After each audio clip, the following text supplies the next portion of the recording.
The day Richard threw the crumpled divorce papers at my feet is etched in my memory like a scar. I remember standing there, frozen, as he said those chilling words, "I've sold the house because I'm moving in with her. It's over, Anna." I was 34 then, a devoted homemaker to our son Jason, who was barely 13. Our life as I knew it shattered in that single moment. I was blindsided, naive, and utterly unprepared for what was to come. Richard and I met when I was just 19. He was 26, a charming man working at a pharmaceutical company's main office.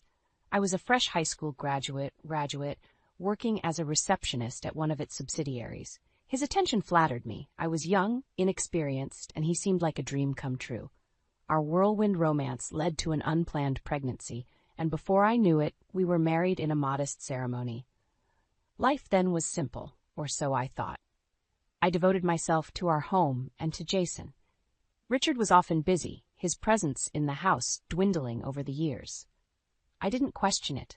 I was too caught up in the day-to-day of raising our son and managing our home. The day he left, everything crumbled. I was forced to confront the reality that had been lurking beneath the surface of our seemingly happy life. Richard's infidelity, his growing distance, the signs were all there, but I had chosen to ignore them. With nowhere else to go, Jason and I moved back to my family home. My sister Laura and her husband were not exactly welcoming. Their cold stares and hushed conversations made it clear that we were burdens, intruders in their settled life. I felt lost. A high school graduate with no significant work experience, suddenly tasked with finding a job to support myself and my son. The job market was intimidating, each rejection a blow to my already fragile state. But I had Jason to think about, a young boy thrust into a world of adult problems. It was during this time of desperation that I found a job at a call center. It was far from ideal, but it was a start, a glimmer of hope in the darkness that had enveloped my life. The job was challenging, long hours, irate customers, and a constant buzz of activity. But it gave me a sense of purpose, something I had lost in the chaos of my personal life. As I navigated the complexities of the corporate world, I realized how sheltered I had been. My lack of knowledge, particularly about legal matters like divorce and alimony, had left me vulnerable, at the mercy of Richard's whims. This realization fueled a fire within me. I vowed to never let myself be so helpless again.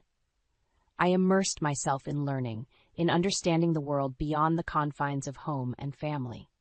As Jason grew, I saw the impact of our situation on him.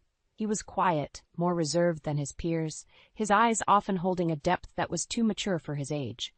But he was resilient, adapting to our new life with a strength that I admired. Our journey was just beginning, a path filled with struggles and revelations. But in those struggles, I found a strength I never knew I had.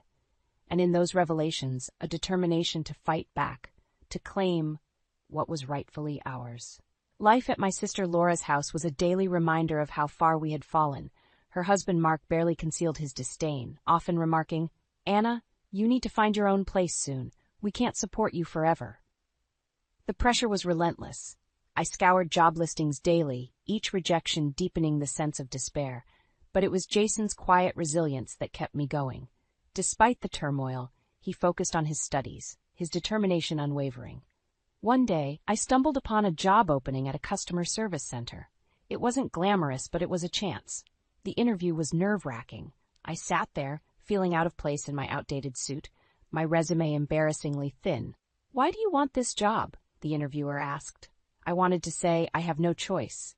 But instead, I mustered a smile and said, "I'm looking for an opportunity to learn and grow." To my surprise, they offered me the job. It was a contract position, but it was a start. I remember the mixed emotions I felt telling Laura and Mark. Relief, but also a stinging sense of inadequacy, as Mark said, "Finally you can start contributing." The job was challenging. The fast-paced environment, the endless calls, it was overwhelming. But I persevered, driven by the need to provide for Jason and to prove to myself that I could stand on my own. As I settled into the routine, I couldn't help but reflect on my marriage with Richard. How had I been so blind? The late nights, the unexplained absences, the whispered phone calls. I had brushed them off, believing in the illusion of a happy family. But the truth was, Richard had been living a double life, and I was just a convenient facade. This realization was a bitter pill to swallow. It fueled a growing anger within me, an anger towards Richard for his betrayal and towards myself for my naivety. But it was a conversation with a coworker that truly opened my eyes. She was a single mother, like me, but much more informed. As we talked about our experiences, she said something that struck a chord. "Anna, did you get any alimony or child support? You know you're entitled to it, right?" I was stunned. The thought had never crossed my mind. Richard had left us with nothing, and I had just accepted it. I realized then how much I didn't know, how unprepared I was for the real world. Determined to make things right, I began to educate myself. I read books, searched online, anything I could find on divorce and family law. The more I learned, the more I understood the extent of Richard's manipulation. And then one day, I received a call from Jason's school. He had been in a fight. My heart sank as I rushed to the school, fearing the worst. But what I found was not a troubled child, but a young man pushed to his limits. "He called you a gold digger," Jason said, his eyes fiery with anger. "He said you were after Dad's money. I couldn't let him say that about you." I was speechless. The pain and humiliation of our situation had reached my son, poisoning his world. It was a wake-up call. I couldn't let Richard's betrayal define us any longer. That night, as I watched Jason sleep, I made a vow. I would fight back. I would reclaim what Richard had taken from us, not just for my sake, but for Jason's. It was time for Richard to face the consequences of his actions. The small apartment we eventually moved into was a far cry from the home we once shared with Richard, but it was ours. The walls were bare, the furniture minimal, but it represented a fresh start. Jason adapted quickly, his resilience continually surprising me. He threw himself into his studies with a fervor that was both impressive and concerning. "I want to do well, Mom, for us," he would say, his determination shining through his words. I had been working at the call center for a year now. The job was still demanding, but I had grown more confident, more adept at handling the challenges. The sense of achievement was small, but it was there, a constant reminder that I was more than Richard's discarded wife. One evening, as Jason and I were having dinner, he looked up from his plate and said, "Mom, do you ever think about Dad?" The question caught me off guard. Richard was a subject we rarely touched upon. "Sometimes," I admitted, "but not in the way you might think. I think about what he did to us, how he left us with nothing." Jason's eyes darkened. "I hate him for what he did. He thinks he can just walk away without any consequences." His words struck a chord in me. The anger, the sense of injustice that had been simmering within me, found resonance in Jason's words. "You're right," I said, my voice steady. "He shouldn't get away with it." Over the next few weeks, I began to research more about divorce and family law. I learned about alimony, child support, and the legal avenues available for redress. The more I learned, the more empowered I felt. Then a breakthrough came. I discovered that in cases of infidelity, the betrayed spouse could file for alimony even years after the divorce, under certain conditions. This information was a revelation. Richard had cheated, and I had proof. The late-night calls, the secretive behavior, it all added up. Emboldened by this discovery, I approached a lawyer. She was sympathetic, her eyes reflecting an understanding that went beyond professional courtesy. "You have a case," she said, "but it won't be easy. Are you ready for this?" I nodded, my resolve firm. "I'm ready, for myself and for Jason." The lawyer laid out a plan.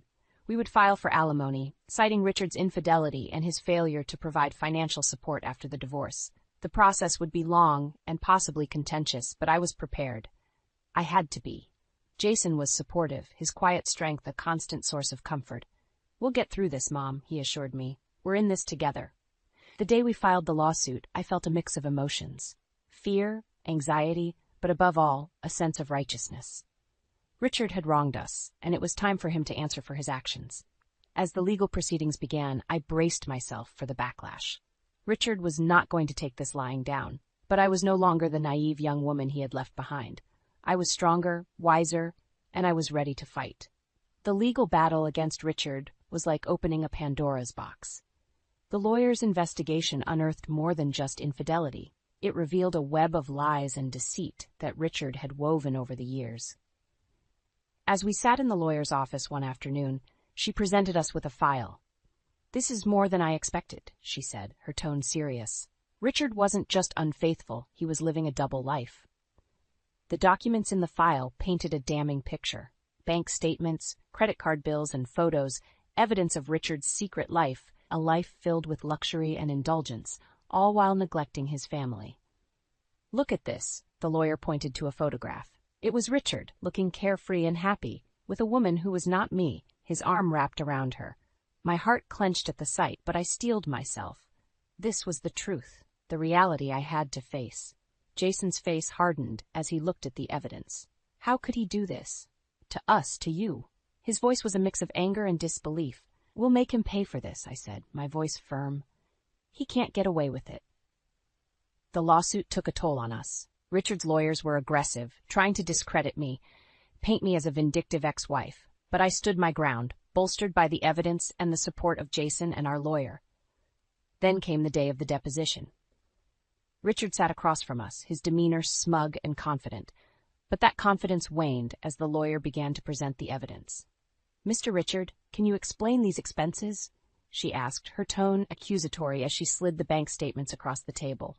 Richard's eyes flicked over the documents, and I saw a flicker of panic. "These are personal expenses. They have nothing to do with my marriage." "And these photos," the lawyer continued, her gaze unwavering, "they tell a different story." Richard's facade began to crack. He fumbled for words, his composure slipping.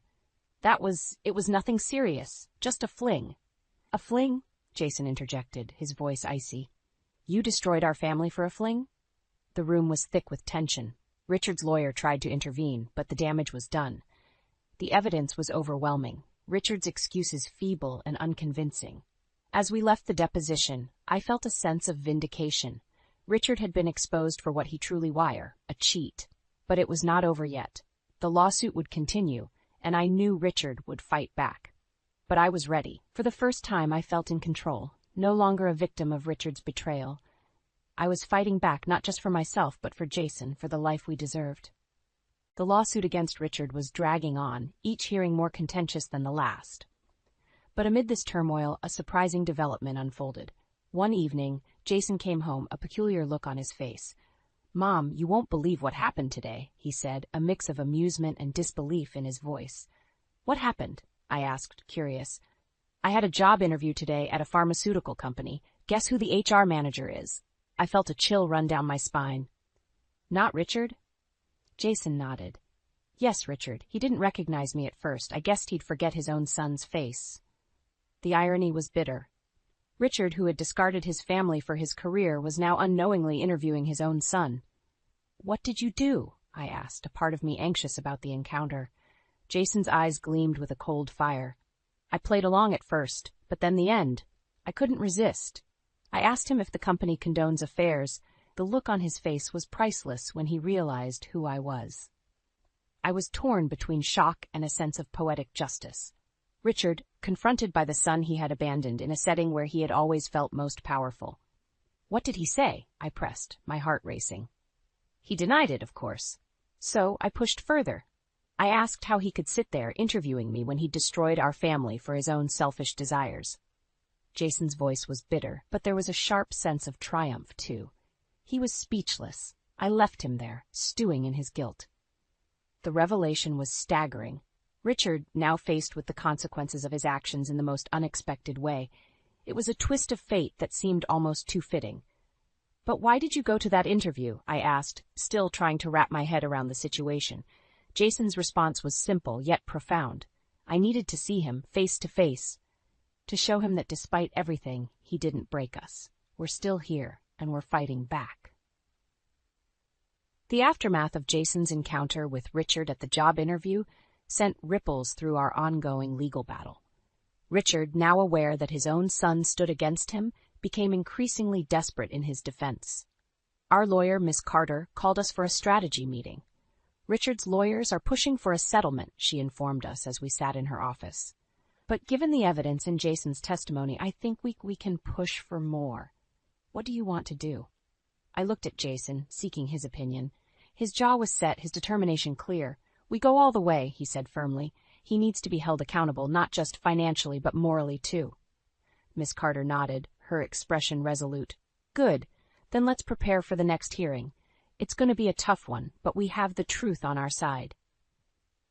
The hearing was indeed challenging. Richard's lawyer tried to paint a picture of a remorseful man who had simply made a mistake. But Miss Carter was relentless, presenting evidence of Richard's deceit and his neglect of his family responsibilities.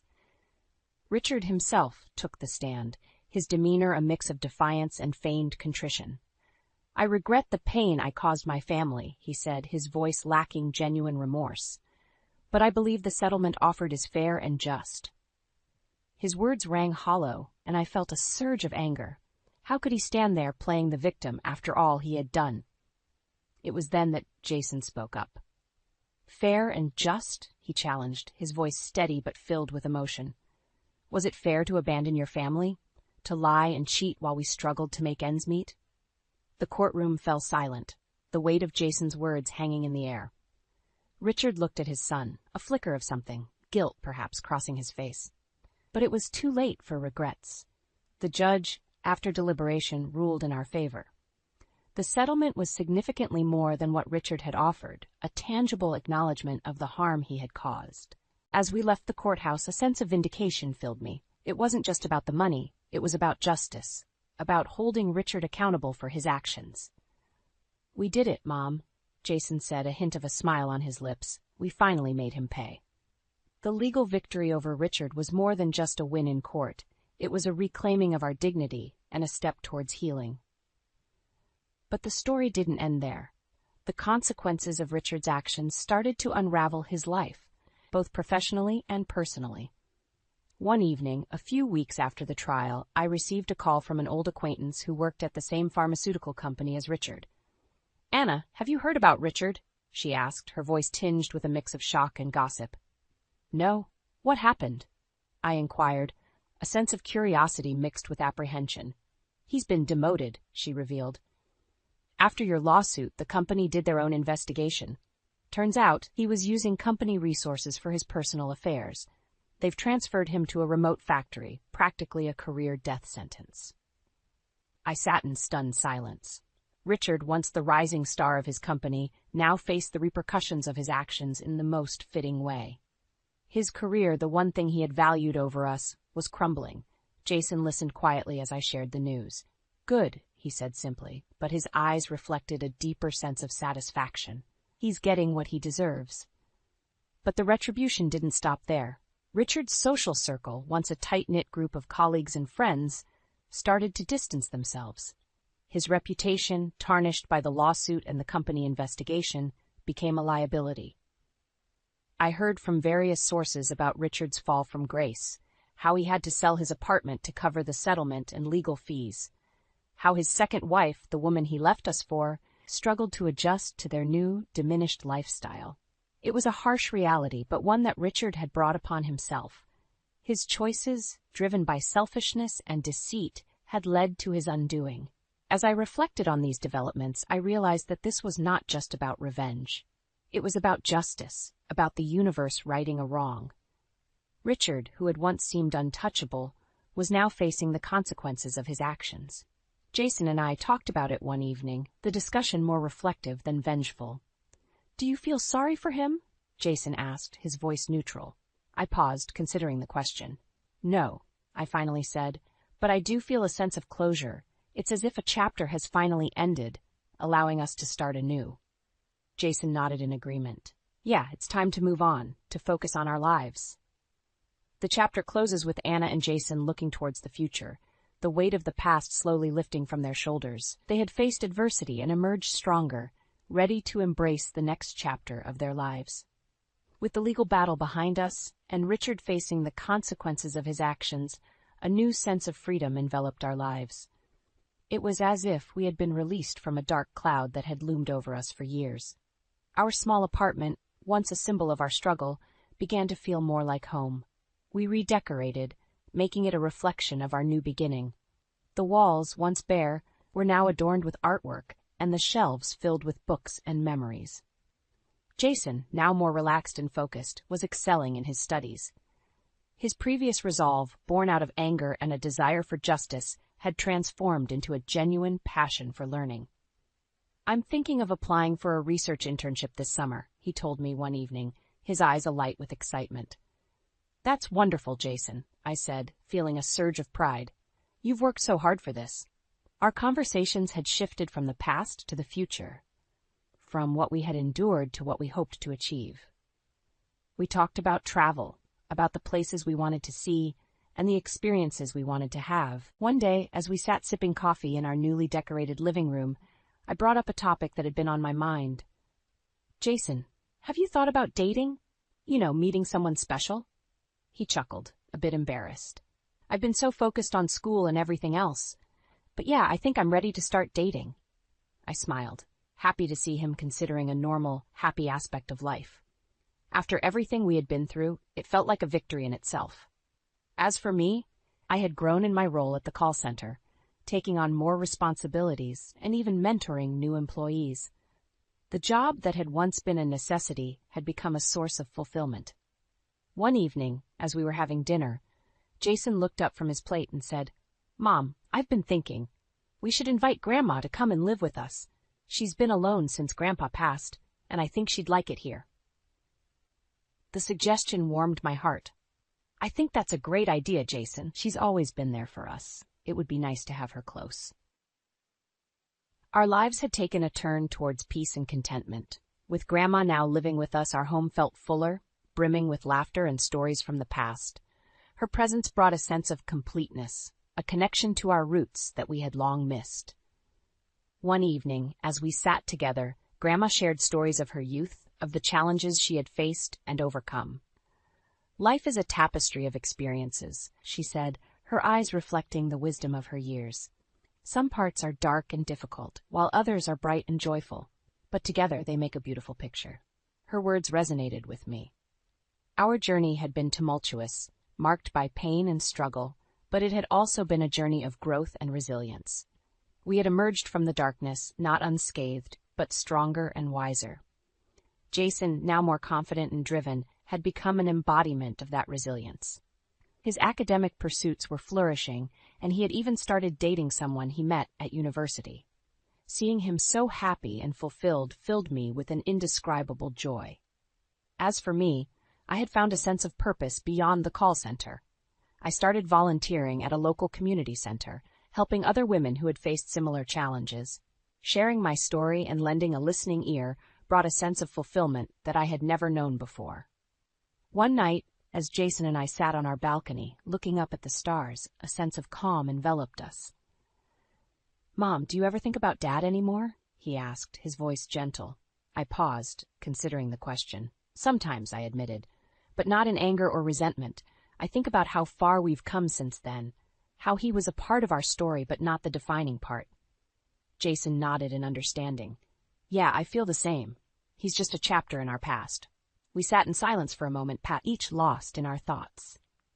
The journey we had been on was not one we had chosen, but it was one that had shaped us in ways we could never have imagined.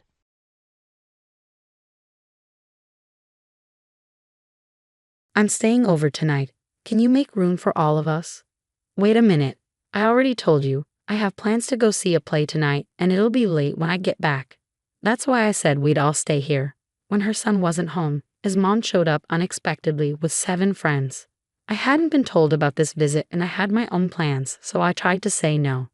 "But you'll be back soon, right? We'll just leave our stuff here and go out for a while.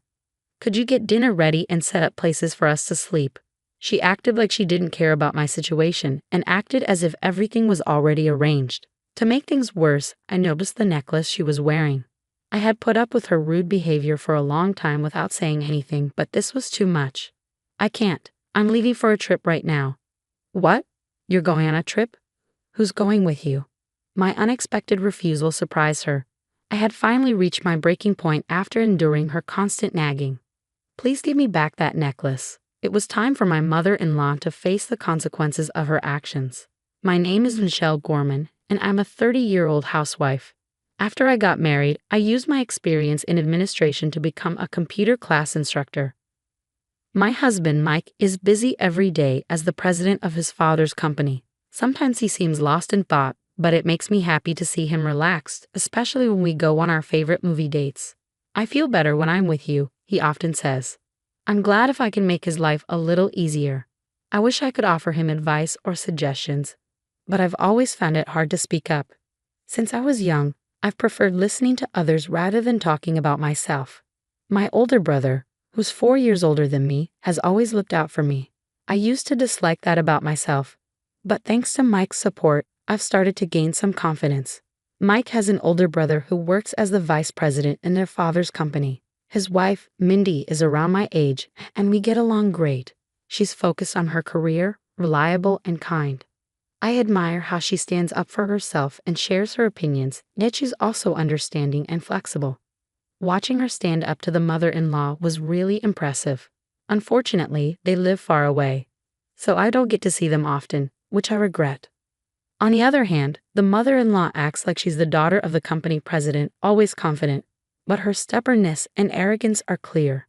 Michelle, you're Mike's wife, the president. You should quit your job as a computer instructor and fully support your husband, she'd say, putting a lot of pressure on me. Mike would support me, but she'd still be unhappy. Sometimes I was glad we lived apart. I just wanted a peaceful life with Mike and hopefully children someday.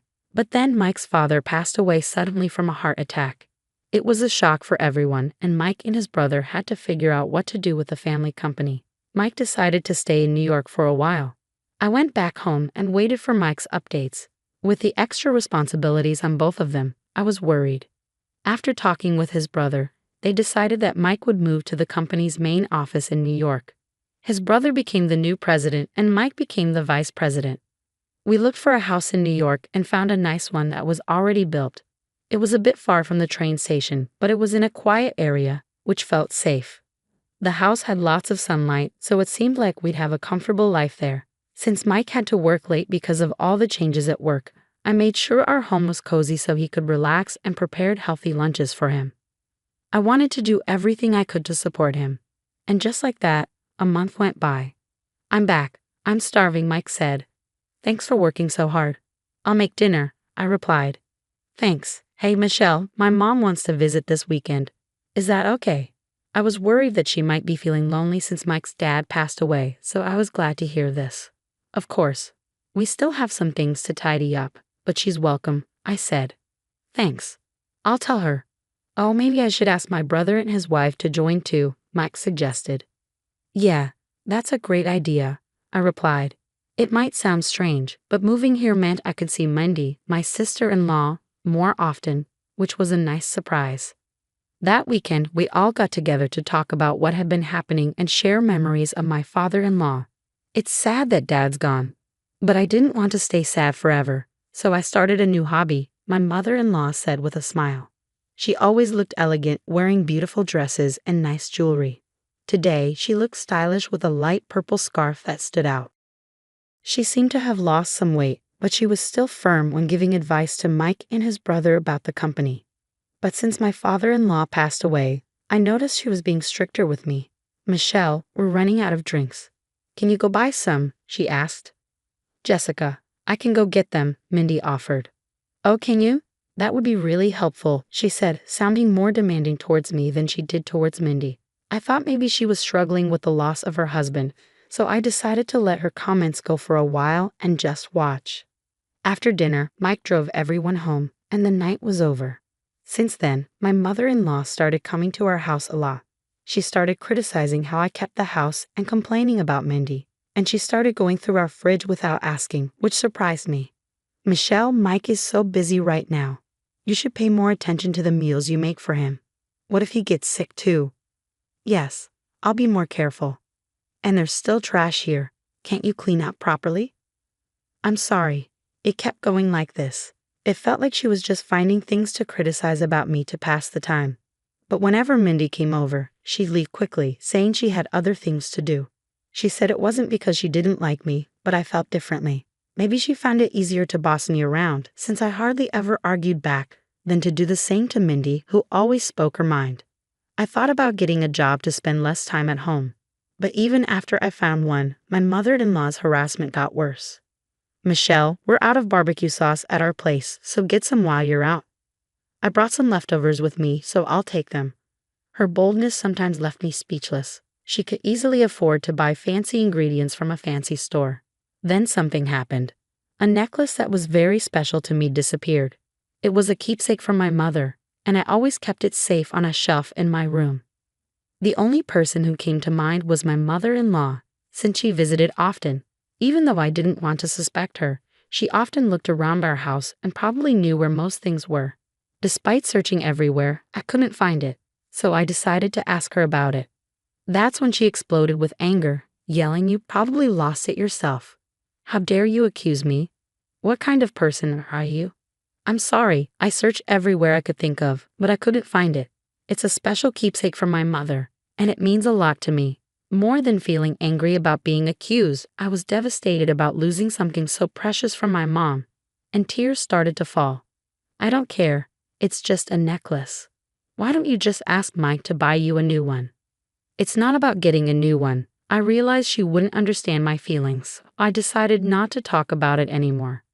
But then money from my wallet and other things around the house started disappearing. Even though I kept an eye on my mother-in-law, I never saw her take anything. Confused and tired of it all, I talked to Mindy about it. She said my mother-in-law was definitely the main suspect because no one else had access to our home. It made me sad to think that, but there wasn't any solid proof. I couldn't understand why she would do this, especially since she still had lots of money from my father-in-law's inheritance. Seeing how upset I was, Mindy had an idea. Little did I know where it would lead. About 2 weeks after talking to Mindy, I was getting ready for a trip. "I'm heading out, Michelle. Just relax and enjoy your time," Mindy said. "Take care," I replied. Mike and his brother were going on a business trip to meet with a company from another state. Mindy suggested I take a break too and invited me on a short vacation. I'd been feeling really drained lately, so the idea of getting away sounded nice. I packed early and left my travel bag by the door, ready to go. Then the doorbell rang. I wondered who it could be, so I checked the video feed and saw my mother-in-law. But she wasn't alone. She had a bunch of friends with her. "Hi, Michelle. I brought some friends. Can you let us in?" Opening the door, I saw my mother-in-law and about 7 of her friends, all carrying big bags. Were they planning to stay here? "We're staying over tonight. Make us feel comfortable." "Excuse me? Didn't I mention it? We're going to see a play nearby tonight, and since it ends late, we decided to stay here," she said casually. This was news to me, especially since my departure time was approaching. "Oh, did I inconvenience you? Jessica told me you were okay with it." I hadn't heard anything like that, and it seemed like she was making up excuses. Feeling more and more frustrated, I responded firmly. "I'm sorry, but I wasn't told about this, and I already have plans." She looked surprised by my answer. "But you'll be back soon, right? We'll just drop our bags and go out for a while. Can you make dinner and set up beds for us?" Ignoring my plans, she seemed to think everything was already arranged. "I can't. I'm going on a trip." "A trip? Who with?" "With Mindy." "Oh, just with Mindy? You can go anytime. We've come all this way just for today. How long are you going to make us wait?" she pressed, disregarding my plans. Then I noticed something glinting around her neck. "Wait, that necklace you're wearing." To my astonishment, it was the same necklace that was a precious memento from my mother. "Jessica, where did you get that necklace?" "Why, it's just one of my collections. Is there a problem?" she replied with a smug look. "That can't be right. That necklace is rare and limited edition." While I was talking to her, Mindy arrived. "I was wondering why you didn't show up at our meeting place and didn't contact me. So this is what was happening." "I'm sorry I couldn't get in touch, Mindy." Seeing my expression, Mindy instantly knew something was wrong. "What's going on?" "I got upset because the necklace she's wearing is the same one that belonged to my mother, which recently went missing." "Of the one you kept in that box." Mindy said it loudly enough for everyone to hear. Suddenly, my mother-in-law, trying to keep it from her friends, whispered to us, "Can you two stop this? It's embarrassing." "Do you want to accuse me of theft?" "Yes, I find it suspicious," Mindy answered firmly. "Do you have any proof that I stole it? It's embarrassing to have such unreasonable daughters-in-law. Please don't make a scene in front of my friends." With that, she turned back to her friends with a smile. "Well, let's go inside, everyone." As she tried to move inside, I remembered something. The initials. My mother's initials are engraved on the necklace. "Jessica, can I have a look, please?" Mindy quickly went behind her to check. "Enough of this. What's your mother's name?" It's Kate Young, so the initials should be Ki. There it is, the initials Ki, I said, pointing out the engraving. The friends looked horrified and stepped back. Stop this. I didn't come here for this. Let's go, everyone, my mother-in-law insisted. We're not letting you leave, Mindy said firmly. The friends, sensing the tension, quickly muttered, "We're not involved," and hurried towards the subway. Wait, there's been some mistake. My mother-in-law tried to follow her friends, but someone stopped her. What are you doing here? Weren't you supposed to be on a business trip? Standing there was Mike. It turned out his business trip was actually scheduled for the next day. He had deliberately given his mother a false date to investigate her actions. Mindy had told Mike about the missing items from our house after I talked to her. At first, Mike was unsure, but after visiting his childhood home and seeing similar items to ours, he began to suspect theft. However, without evidence, he knew she could easily deny it, so he came up with today's plan. Inviting friends for an overnight stay was unexpected, but he was sure his mother would come as she thought he wasn't home. What are you doing here? Mike demanded.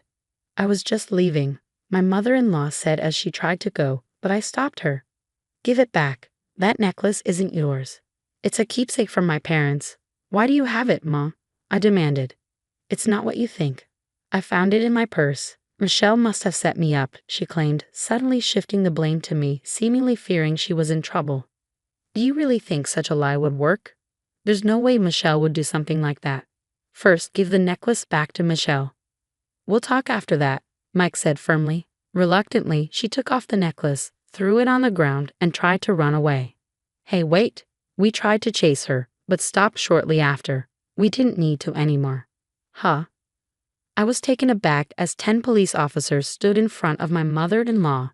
I was unsure about what was happening, just staring at the bizarre scene. Then one of the officers spoke up. We received a report from a local resident.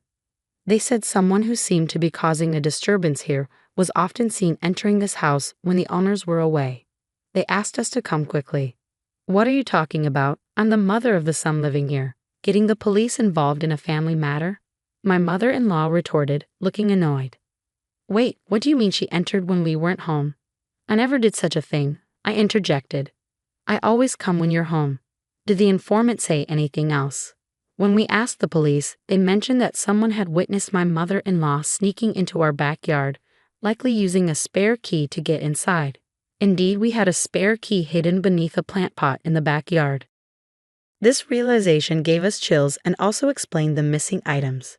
Mike had considered this possibility and was planning to observe her actions while we were out today, but he never expected to find out the truth in this manner. Mom, why were you coming into our house when we weren't home? It's all lies. You're going to believe some unknown person's story, she retorted. But you did have my precious necklace, didn't you? I pressed. I told you I found it in my purse, my mother-in-law insisted. One of the officers stepped in, saying calmly, Let's talk about this at the station. But I didn't do anything. Mike, say something, she pleaded. Mom, stop this. I can't understand why you did this, Mike said firmly. Upon hearing her son's words, my mother-in-law collapsed to the ground. But just when it seemed like she had nowhere left to run and was feeling defeated, she suddenly flew into a rage. Because after your father passed away, I felt so lonely, and seeing her always so cheerful, I couldn't stand it. I felt better seeing her troubled. I wanted her to feel the pain I felt, she shouted. Mike was red-faced hearing her irrational reasoning. Mike, wait, let me speak, I said, feeling the need to confront the issue head-on. I stepped in front of an increasingly angry Mike. I understand where you're coming from, Jessica. Perhaps I've been neglectful by always brushing off our talks. However, stealing is a different matter entirely. Did you want to upset me? Don't be ridiculous, she snapped. Did you find joy in pushing someone to their limits with such a twisted and dirty scheme? Did that fill the void of your loneliness? I asked, trying to understand her actions. Shut up. What do you know about me? She snapped back defensively. If you're feeling down, then tell us. We can't read minds, I said, trying to reason with her. Don't make fun of me. Why would I tell you anything, you worthless daughter-in-law? She lashed out. Mom, Michelle's right, Mike intervened firmly. Seeing that the situation wasn't progressing, the police stepped in, suggesting they move to the station. Are you really going to take me in? I can't believe this, she protested. Despite her resistance, given the eyewitness accounts of the unlawful entry and a suspicion of theft from possessing my belongings, the police decided to question my mother-in-law, and so she was promptly arrested on charges of unlawful entry and theft. She continued to protest her innocence, demanding a lawyer and refusing to eat the food provided. During a visit from her father, he expressed his anger and urged her to deeply reflect on her actions. This stern admonition prompted a change in her demeanor as she tearfully apologized. Despite her typically carefree nature, her father's authority seemed to be the only one she wouldn't challenge. He warned her that unless she genuinely reflected on her behavior, she shouldn't expect to have a home to return to. Reluctantly, she appeared to accept the reality of her situation. Perhaps the loss of her husband had left my mother-in-law searching for her place in the world. Were her expensive clothes and jewelry merely a shield to protect herself?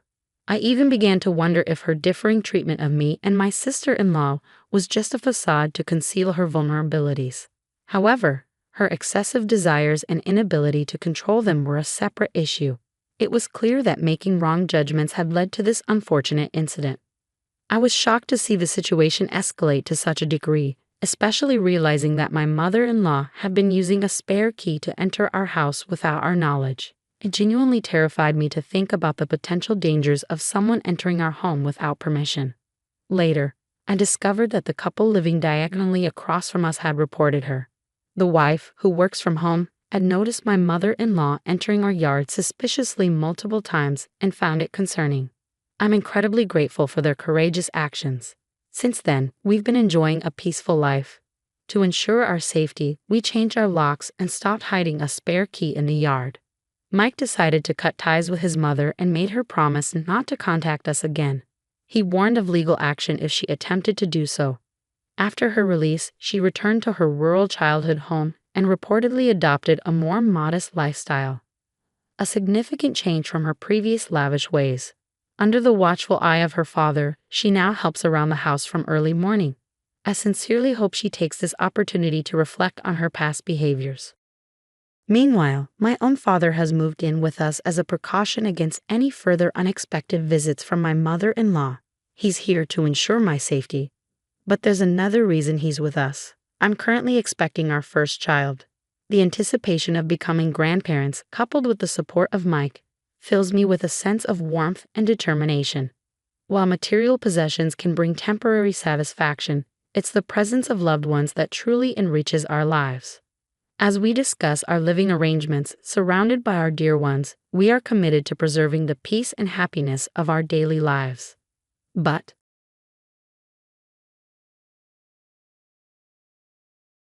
"Go away," said my mother-in-law, Catherine, in a very unfriendly way. When my husband got a job overseas, Catherine decided I couldn't stay in the house anymore, so my daughter and I had to leave. We didn't have anywhere else to go, so I went to the park, holding my 2-year-old daughter, feeling confused and lost about what to do next. Suddenly, police officers surrounded me. "Please come to the station," one of the officers said. It was raining heavily, and I was cold and shaking. I followed the officer to the police station. When I got there, someone unexpected was waiting for me. "My name's Emma, and I'm going to be 35 this year. I met my husband Bob at work, and after a year of dating, we got married. When we got married, I stopped working, and 2 years ago, our daughter Lily was born. Right now, I live with Bob, Lily, and my mother-in-law, Catherine. We used to rent a place, but after Catherine's husband passed away and she started having trouble with her knees, we decided to all live together and bought a new apartment. We thought about buying a house. But because Catherine's knees aren't so good, we figured it'd be better to live somewhere near public transportation. Buying an apartment was cheaper than a house back then, and it has an elevator, which makes things easier for us. Catherine also liked the idea of the apartment, so we put some money down and got a loan that will pay off over 35 years. Bob's job often involves traveling or moving to different places, but after we bought the house, we were told he wouldn't have to relocate anytime soon. However, he still travels a lot for work, about once a week to other states. Having a 2-year-old daughter, I feel really stressed when Bob goes away on these trips. At first, Catherine, my mother-in-law, was helpful, but now she doesn't pitch in with taking care of Lily at all. Instead, she makes more work for me, For example, she leaves dirty dishes lying around after eating, and she doesn't even bother to rinse cooking utensils, which makes them really hard to clean later. Even when I ask her to at least rinse them, she just says sorry and promises to do better next time, but she doesn't follow through. I noticed something strange recently. She rinses the dishes when Bob is around, but not when it's just me. At first, I thought it was okay since she sometimes rinsed them, but now I think she's doing it on purpose to make things difficult for me. It's not just about the dishes either. Sometimes she'll ask if I need anything from the store, and when I say no, she'll later say she actually did need something after I've already come back. This happens a lot. Considering Catherine's knee problems, I try my best to help her with moving around, but my willingness to assist has been decreasing over time. Catherine's behavior started not long after we all started living together, and it's been happening for years now. When I talked to a friend about it, she said, "That sounds like she's bullying you. Why don't you talk to Bob? I think he might help." But I worried that if I talked to Bob about it, Catherine, who doesn't have any other family, might end up in a care facility. So I thought it might be best for me to just put up with it. However, one day, something happened that made me reconsider. That day, I was planning to drop Lily off at my parents' house. They always enjoyed having Lily over and suggested I stay the night too. I wanted to, but I felt uneasy about leaving Catherine alone at home. So after a short chat with my parents, I decided to head back to the apartment where Catherine was waiting. When I got there, I realized I had left my keys at home, which left me feeling worried. But then I remembered that Catherine was home, so I decided to ring the intercom to get inside. I pressed the button and waited for her to answer, but there was no response. I wondered if she had gone out, so I waited outside for a while. But even after waiting for about 2 hours, Catherine didn't come back. It was getting dark, and I was getting worried. Just as it was getting dark, another resident returned, and I followed them inside when they unlocked the main entrance. I was sure Catherine was at home because she rarely went out at night. So I pressed the intercom button outside our apartment, but still there was no answer. I waited by the door for a while, and then I heard a faint sound from inside, which meant Catherine was there. I tried the intercom a few more times, but Catherine didn't come out. Feeling defeated, I decided to stay at a nearby motel for the night. I planned to go back home when Bob returned from his business trip. When I told Bob what happened with Catherine locking me out, he was understandably upset. But Catherine just brushed it off, saying she might not have heard me because of her age. I could tell she was smirking though. I was relieved to be back inside and grabbed my keys to pick up Lily from my parents' house. After talking to my parents about what happened, they offered me comfort and told me I could always come back to stay with them if things got too tough. Their words brought tears to my eyes, but I quickly wiped them away before heading home with Lily. For a while, things were okay with Catherine, but then, unexpectedly, Bob's transfer to another country became permanent. He asked me what I thought about it, but I couldn't give him an immediate answer. Considering the potential stress it could cause Lily, I decided it would be best for her and me to stay in the US. Soon after we decided I and Lily would stay in the US while Bob went to Europe, he had to leave. He was worried about us, but he was so busy with work that he didn't have much time to think about it. So it was just me, Lily, and Catherine at home. But as expected, things went downhill with Catherine once Bob left. On a stormy day, when it was unsafe to go outside, Catherine dropped a bombshell on me. She suggested that Lily and I should move out now that Bob was gone. "Excuse me, what do you mean?" I asked, shocked. "Just what I said. I think it would be better if you and Lily found somewhere else to live. I'll take care of things here. I just don't feel comfortable with strangers in the house. It would be best if you left right away," Catherine said. I couldn't believe what I was hearing. I've always tried to make living together with Catherine as good as possible. I've treated her like family even though we're not related. But to Catherine, it seemed like Lily and I didn't matter much at all. I was thinking about going back to my parents' house when Catherine suddenly said, "Why don't you just leave already?" Before I knew it, Lily and I were kicked out of our own home, just as we were, without even a chance to gather our things.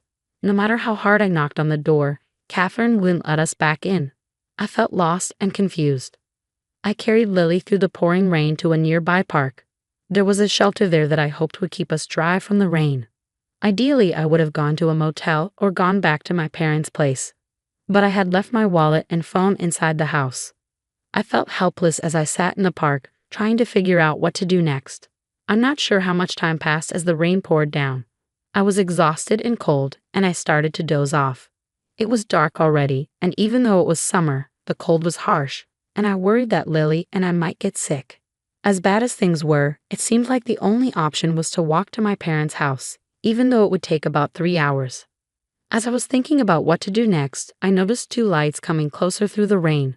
They turned out to be police officers. I thought they might be able to help us, but before I could approach them, one of the officers called out to me, "Are you Emma? And is this little one Lily?"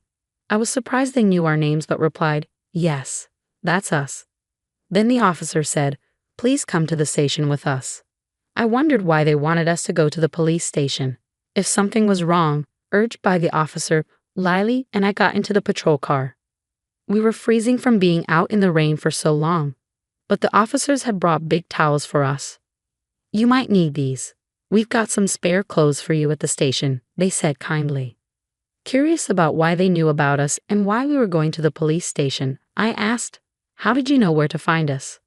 They replied, "We'll explain everything once we're back at the station. For now, just try to relax." Exhausted, I soon fell asleep and woke up to find we had arrived at the police station. As I followed the officers into the police station, I was surprised to see Catherine and my uncle there. "Uncle, what are you doing here?" I asked. He explained, "Bob got in touch with me. He thought you might be having problems with his mom, and since he's overseas, he asked me to keep an eye on things for him." According to my uncle, Bob had talked to him about this before. He said Bob wanted him to keep an eye on things since he couldn't be there himself. My uncle had seen us in the rain earlier today. He had thought about taking us in himself, but he thought Catherine's behavior was too extreme, so he reported it to the police. That's how the officers knew where to find us. Catherine had also been asked to come to the police station. She sat on a sofa, glaring at me, seeming confused about why she was there. "Why do I have to be here? My knee hurts, you know." "If Bob were here, none of this would be happening," Catherine argued. But the whole situation had come about because Bob had asked my uncle for help. In the discussions with the police, it seemed like there could be legal implications to the events. So I was advised to think about hiring a lawyer. "An attorney? That seems like a big step." "I just locked the door, nothing more," Catherine protested. But my uncle intervened, pointing out that what she did was serious. Throwing me and a little child out in heavy rain isn't something that can be easily forgiven. He also clarified that I was actually the rightful owner of the house. Catherine was surprised, insisting that Bob, as the head of the household, should be the owner. But she was mistaken. My uncle, who works in real estate, had helped us get a great deal on a condo, and Bob had suggested putting it under my name. I hadn't thought much of it at the time, but now I was grateful I followed Bob's advice. Following my uncle's guidance, I decided to hire a lawyer. The lawyer explained that it would be tough to evict Catherine, so the best option might be to place her in a care facility. I immediately called Bob to update him. He hadn't expected things to escalate like this and said he wanted to come back from Japan to sort it out properly. He also mentioned that he was considering putting Catherine in a facility, unaware of the current situation. Despite being at the police station, Catherine seemed unconcerned as she casually snacked on some crackers. Since I couldn't go back home with her, I decided to stay at my parents' place until Bob returned. He was due back in a week, giving me time to figure out our next steps. If Bob didn't support me, divorce seemed like the only option. I regretted not seeking advice sooner. A week later, Bob returned from Europe and was at the house with Catherine. So I moved back home from my parents' place. Bob had to go back to Europe soon, so we needed to talk about what to do next. I heard some things from Emma's uncle. "Is all of that true?" Bob asked Catherine. "It's all lies. I haven't done anything. Emma's plotting something to evict me." Catherine stubbornly denied any wrongdoing and accused me of scheming against her. Bob, who I thought would support me, seemed to be considering Catherine's side. "I see. So do you have any evidence to prove Emma's plotting something?" Bob asked Catherine. "Evidence? No, of course not," she replied. Then Bob turned to me, asking, "Emma, do you have any evidence?" I hesitated, admitting, "To be honest, I've been so busy with work I haven't been able to keep an eye on things. I'm not sure who to believe." I handed Bob a voice recorder I had with me. "What's this?" he asked. It contained recordings of Catherine's hurtful words and actions, capturing moments when she not only kicked me out but also often insulted me. When Bob played it, he heard Catherine saying awful things like, "You're such a worthless wife. I wonder why he even married you." Catherine quickly tried to defend herself, claiming it was taken out of context and just a one-time thing. But as the recordings played on, it became clear that her verbal abuse was a pattern, not just a one-off incident. Bob's hand trembled with tension and anger as he listened to the recordings. Catherine looked guilty as the truth sank in. "Mom, what is this about?" Bob demanded an explanation, but Catherine stayed silent. "If you won't answer, then I have to believe this is all true. And if it is, I need to protect Emma and Lily. You understand that, right?" Bob's anger was evident, something I hadn't seen in all our years together. Catherine, seeing this side of Bob for the first time, looked frightened and couldn't say a word. After many discussions before Bob's return to Europe, I made it clear that I couldn't continue living with Catherine, especially with Lily around. Bob seemed to agree, leaning towards placing Catherine in a care facility. However, Catherine strongly opposed this, making the discussions complicated. Despite her objections, I decided to sell the house. "So you can't stay here anymore. If you don't want to go to the facility, you'll need to find somewhere else to live," Bob told Catherine. She resisted the idea of selling the house, but it was necessary for our plans. Lily and I had decided to move to Europe. Bob regretted not being more present for his family and wanted to be there for us moving forward. Although I was unsure about living abroad, knowing Bob would be with us made me feel better. Plus, it would be good for Lily to experience life in Europe at her young age. Selling the condo, which still had a mortgage, was our only option. If we didn't sell it, Catherine would have to cover the mortgage, which she couldn't afford on her fixed income. Considering her future, it was important for someone to be there to assist her. Despite our efforts, Catherine refused to move into a facility, so we had to forcefully place her there. "I'm sorry, but I have to head back to Europe. Could you take care of any procedures needed here?" Bob asked before leaving. With help from others, I managed to finalize Catherine's admission into the facility. The staff at the facility kept me updated on Catherine's condition, but it seems she's struggling. It would be one thing if she was just feeling down, but she's been causing trouble for the staff and other residents. Before leaving for Europe, I visited her to check on her. But she lashed out at me, saying, "Why have you locked me up in this place?" She also complained to the staff about the food, the beds, and the other residents. When I apologized to the staff, they were understanding. "It's okay," one of them reassured me. "We're used to this kind of behavior. Just leave it to us. We'll keep you updated, and if anything happens, we'll let you know. So don't worry." Despite all the harassment I endured from Catherine when we lived together, I couldn't help but feel worried as I headed to Europe. Upon arriving in Paris, Bob met me at the airport and we went to the apartment we had rented. They say rents in Paris are higher than in Texas. But since Bob's company gives him a housing allowance, we were lucky to find a spacious and affordable place. The neighbors in our building are very friendly and have been kind to me, even though I don't speak French fluently. Just yesterday, a neighbor shared some wine and cheese with me. In return, I gave them some mac and cheese. I'm gradually learning French along with my daughter, Lily. I know there's a limit to self-study, so I've also enrolled in a language school. There are many Americans there, many of whom, like me, are new to France. I've made some friends and I'm really enjoying my life in Paris. Back in the States, I always had to worry about Catherine, which often prevented me from fully enjoying outings with friends. But here, I can indulge in leisurely lunches just the way I like. The only concern right now is Lily. She's still too young for kindergarten, as kids here usually start the year they turn 5. I hope she picks up enough French by then. Fortunately, Lily seems to be catching on pretty quickly. I'm thinking of getting a job once Lily starts preschool. Bob says he's okay with me staying at home, but living in Paris has made me want to explore more opportunities. Seeing how ambitious and confident people are here has ignited something within me. I've become friends with a waitress at a nearby cafe, and she hinted that there might be a job opportunity for me there. The cafe is popular not only among the American community, but also with many locals who are learning English. There might be challenges ahead, but since coming to France, Bob and I have been communicating much better. I feel more confident in expressing my feelings, and I believe that no matter what happens, we'll face it as a family. Right now, I feel happier than I've ever been in my life.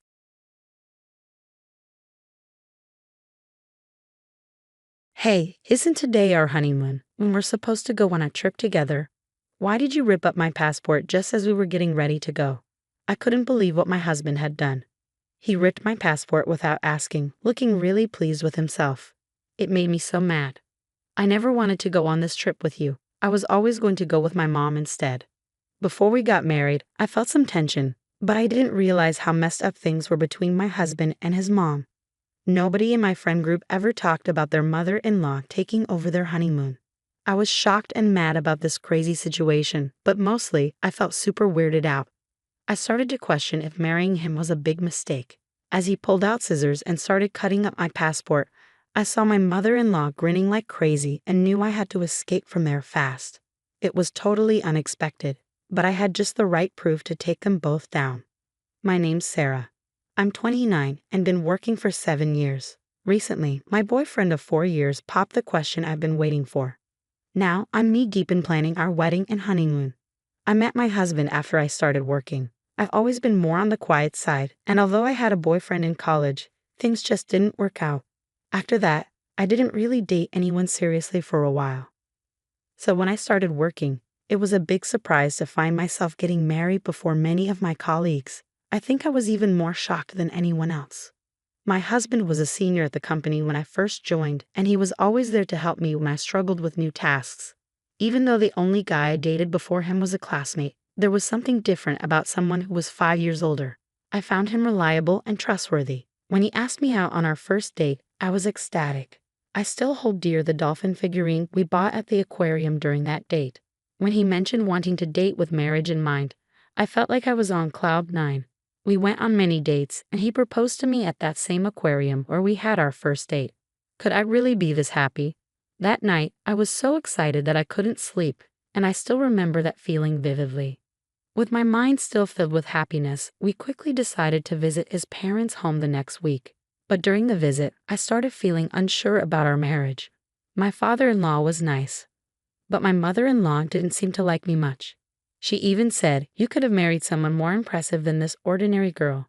Hearing that made me doubt our future together and feel really anxious. But I figured everyone gets nervous before their wedding, right? So I pretended everything was okay and continued planning for the wedding.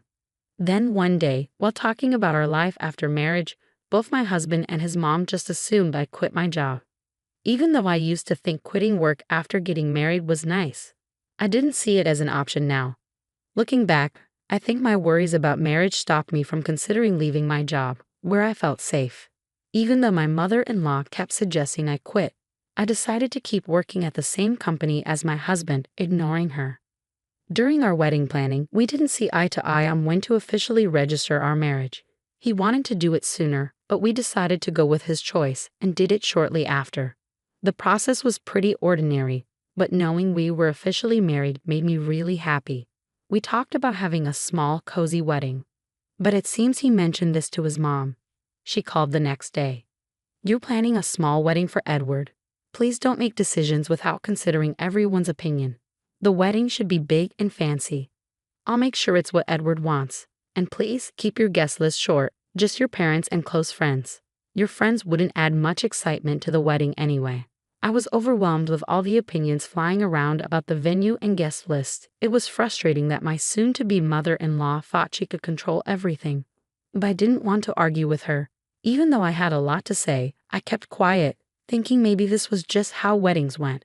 I ended up inviting only my parents and close friends, like she wanted. But her interference didn't stop there. She had something to say about everything: the schedule, entertainment, decorations, and food. If we followed all her suggestions, we'd blow our budget. At first, Edward's family agreed to split the wedding costs with us. But then that changed. Suddenly, it was all about the bride's family footing the bill, and we were way over budget. I had to cover all the extra expenses she wanted, so the wedding turned into this flashy event, completely different from the simple ceremony I had envisioned.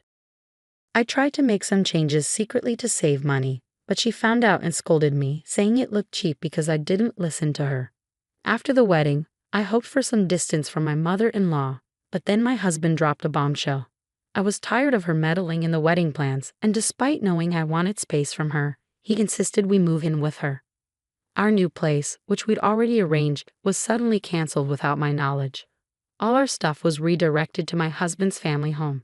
I was speechless, shocked that everything was decided without asking me. I handled all the wedding planning by myself. Even when I warned Edward about going over budget if we followed all of his mom's requests, he ignored me. My anxiety, which was already high, skyrocketed. We had planned to go on a honeymoon abroad after the wedding. It was a dream destination for me, and the thought of it felt unreal. But my growing discomfort with Edward's strange behavior and the idea of living with my mother-in-law when we got back put a damper on my excitement. Just like with the wedding planning, Edward wasn't very helpful with organizing our honeymoon. It was odd that he took charge of booking flights and hotels. I assumed he picked a romantic place for our honeymoon, and I was thrilled.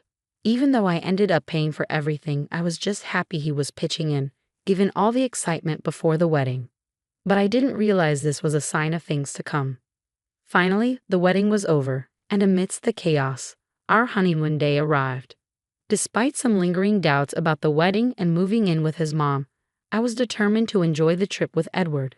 But as I woke up in the middle of the night to get ready for our flight, Edward dropped a bombshell like it was no big deal.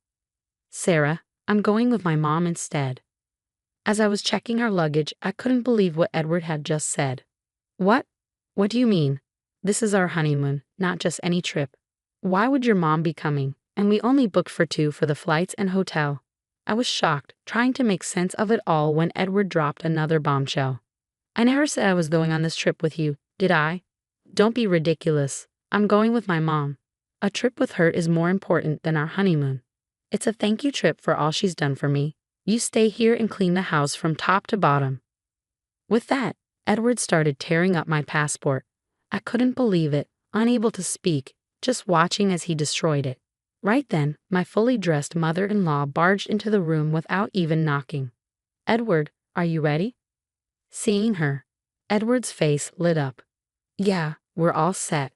Finally, we can go on this trip without any interruptions." They both chuckled, leaving me feeling disgusted. It hit me then. I was about to marry a nightmare. I'd been wondering how to get along with my mother-in-law, but this was beyond anything I could have imagined. I realized I'd made a huge mistake from the very beginning. "I see now what kind of people you both are," I couldn't hold back. But they just laughed it off as if my words were meaningless. They left together, leaving me feeling betrayed.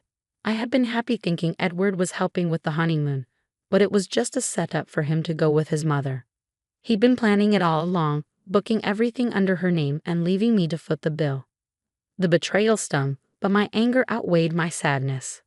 The wedding and honeymoon I had always dreamed of were supposed to be unforgettable moments with the love of my life. But they were ruined by my mother-in-law and husband. It felt surreal. At first, I couldn't believe it was happening. But soon, I realized I needed to take action fast. I had to get a divorce. Interestingly, I had something that could help me. I had started recording to capture memories of the most important events in my life. My wedding and honeymoon. Since the wedding preparations, I had been recording various moments on audio. What began as a way to cherish memories slowly turned into documenting my mother-in-law's hurtful actions and harassment. Sometimes I thought about stopping because I figured I'd never listen to these recordings again. But it's ironic how valuable they turned out to be. Just days after moving in, I found myself repacking my things. It didn't take long since I hadn't unpacked much. I couldn't help but wonder if my husband and his mother were already at the airport. The thought made me furious, so I tried to push it aside. Even though I'd only been there briefly, I wanted to erase any trace of myself from that house. So I cleaned thoroughly everywhere I'd been. While tidying the living room, I stumbled upon something shocking. Evidence that my husband was stealing money from his company. In his role overseeing sales, he was reporting lower earnings to the company and keeping the extra cash for himself. And it seemed his mother was involved too. She had detailed notes of the actual sales, the money he pocketed, and even listed all the luxury items he bought her with the stolen money. It was a lot. I couldn't believe they'd left such evidence out in the open. Finding out about my husband's wrongdoing left me horrified. I realized the seriousness of the situation. For a moment, I thought about trying to smooth things over since I also worked at the company. But then I thought, why should I help someone who ditched me for a honeymoon with his mother? So, armed with evidence of the embezzlement, I went to the company. Even though they were supposed to be on their honeymoon, my colleagues were shocked to see me in the office. As everyone bombarded me with questions about why I was at work instead of on my honeymoon, I decided I had nothing to hide. I explained that my husband and mother-in-law had gone on the honeymoon instead, that my passport was destroyed, and that I had paid for the entire trip. My colleagues, bosses, and superiors were shocked and furious on my behalf. I thanked them for their concern and headed to the executive area of the company. What my colleagues didn't know was that one of the top executives at the company is my uncle. I never mentioned this to anyone, not even my husband or mother-in-law. I didn't want people to think I got the job because of family connections, so I applied and secured the position based on my own merit. Since my uncle isn't involved in human resources, I asked him not to reveal our relationship before the orientation. Though surprised, he respected my decision and assured me that we would maintain a professional relationship at work. As a child, my uncle treated me like his own, showering me with love and indulging my wishes. We even went on trips together when I was younger. Despite my parents scolding me for asking him to buy me things, he adored me. Since joining the company, our paths rarely crossed except for a brief exchange during orientation. When I visited his office, my uncle's warm smile quickly faded as he sensed something was wrong. "Why are you here? Weren't you supposed to be on your honeymoon?" Seeing his familiar face, I couldn't hold back my tears. Through sobs, I told him everything that had happened. He was visibly furious, a side of him I had never seen before. I explained my husband's embezzlement and handed over the evidence.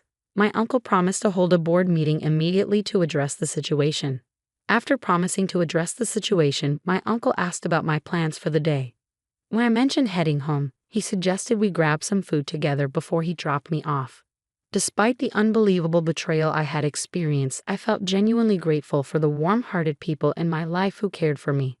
A week later, when my husband and mother-in-law returned from what was supposed to be our honeymoon, I received an immediate call.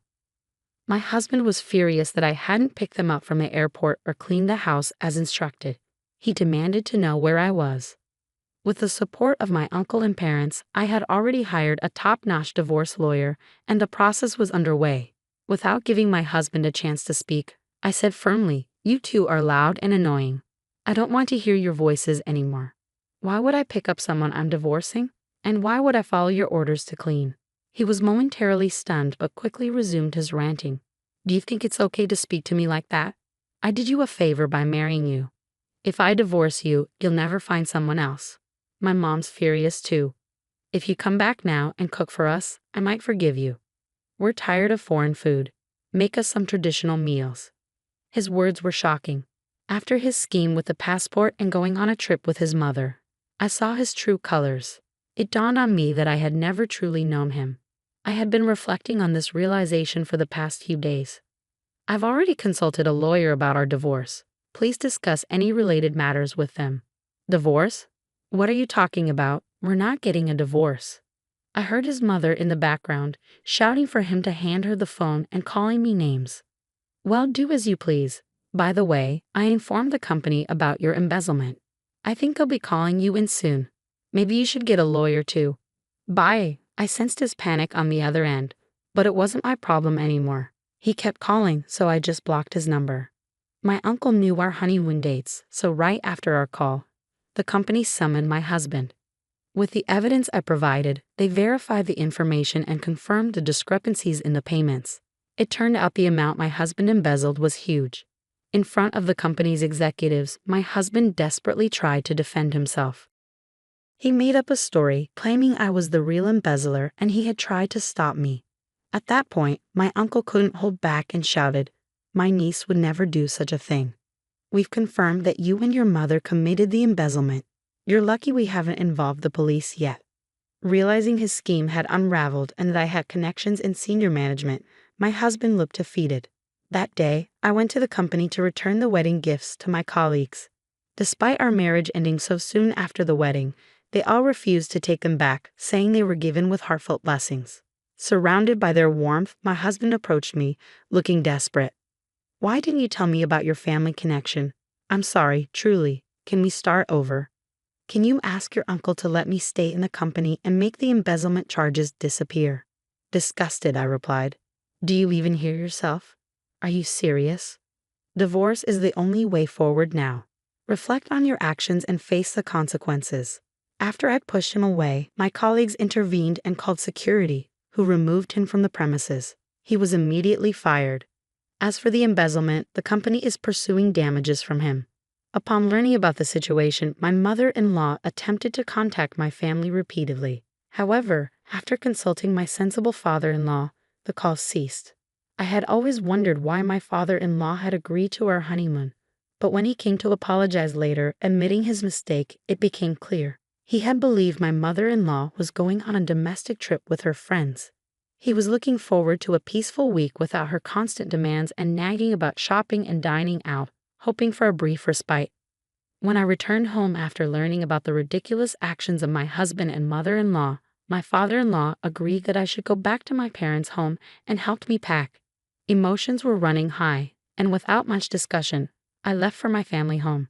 I knew my father-in-law, being genuine, kind, and rational, would have stopped everything if he had known. He was the only reasonable person I could trust in that house. Although I was the victim, it was incredibly embarrassing to think my honeymoon had been hijacked by my mother-in-law. I even considered resigning from my job. My parents advised me to take a break from work for a while. However, my uncle suggested that working might help distract me, and he discussed it with the CEO. They arranged for me to be transferred to a branch office. The divorce process with my husband went surprisingly smoothly, thanks to an excellent lawyer. However, I later found out my father-in-law was involved. When we were planning our wedding and discussing expenses, it turned out my husband had almost no savings. My in-laws were just an average working-class family. With my mother-in-law's spending habits, they had little savings, as my father-in-law mentioned with a wry smile. The alimony I received considering our short marriage was surprisingly substantial. Shockingly, my father-in-law sold the family home to cover it. Their home wasn't in a city center, but in a close-knit community. When we got married, my mother-in-law invited the neighbors. They witnessed me returning to the family home on the day I was supposed to be leaving for our honeymoon, luggage in hand. With the neighborhood's penchant for gossip, rumors spread like wildfire. Over time, these rumors became exaggerated to the point where living in that area became unbearable. Initially, my mother-in-law, always concerned about appearances, approved of our marriage because both my husband and I worked for prestigious companies. Having her son and daughter-in-law working for a major company was a status symbol for her. However, with rumors swirling due to her actions, she likely couldn't bear to stay in that house. Additionally, my father-in-law probably felt responsible for covering the damages from my husband's embezzlement. While I harbor nothing but disdain for both my husband and mother-in-law, I genuinely feel sorry for my father-in-law. After being fired and ordered to pay damages, my husband apparently suffered a mental breakdown. Unable to work, he's been moping around in a small apartment he moved to. Seeing her son so downcast, my mother-in-law also became reclusive, as my father-in-law told me. In fact, my father-in-law, fed up with my mother-in-law, was considering divorce as he didn't want to spend his later years with her. He asked if I could introduce him to the lawyer I had used. I immediately contacted my uncle, who got in touch with the lawyer. It might take some time, but I hope my father-in-law can live the life he wishes. Thanks to the intervention of the company's CEO and my uncle, I was transferred to a branch office where I'm surrounded by supportive colleagues and superiors. I'm eternally grateful to my uncle. The only regret I have is missing out on the country we plan to visit for our honeymoon. Once things settle down, I hope to take a relaxed trip abroad.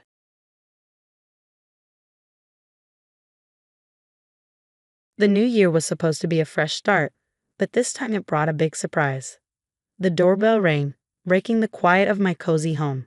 I thought it might be a neighbor or a delivery person, so I opened the door casually, but I felt like my heart sank when I saw who was there. My sister Claire, who I hadn't wanted to see, and my ex-husband Ethan. Claire had her usual smug smile, looking almost proud next to Ethan. Seeing Ethan was like reopening an old wound. He looked arrogant and pretended to feel sorry. It had been 3 years since I'd seen them, and here they were, acting like nothing had happened. "Why are you here?" I asked, my voice trembling with shock. Claire laughed annoyingly. Oh, look at that, Ethan. She's speechless. What's wrong, Anna? Not happy to see your dear sister and loving ex-husband? Ethan leaned against the doorframe, glancing around the room. Yeah, Anna, we just thought we'd drop by, see how things are without us. I clenched my fists, trying hard not to slam the door on them. This isn't your place anymore, Ethan. And you, Claire, shouldn't be here either. But they just smirked, unfazed by my attempt to stand up to them.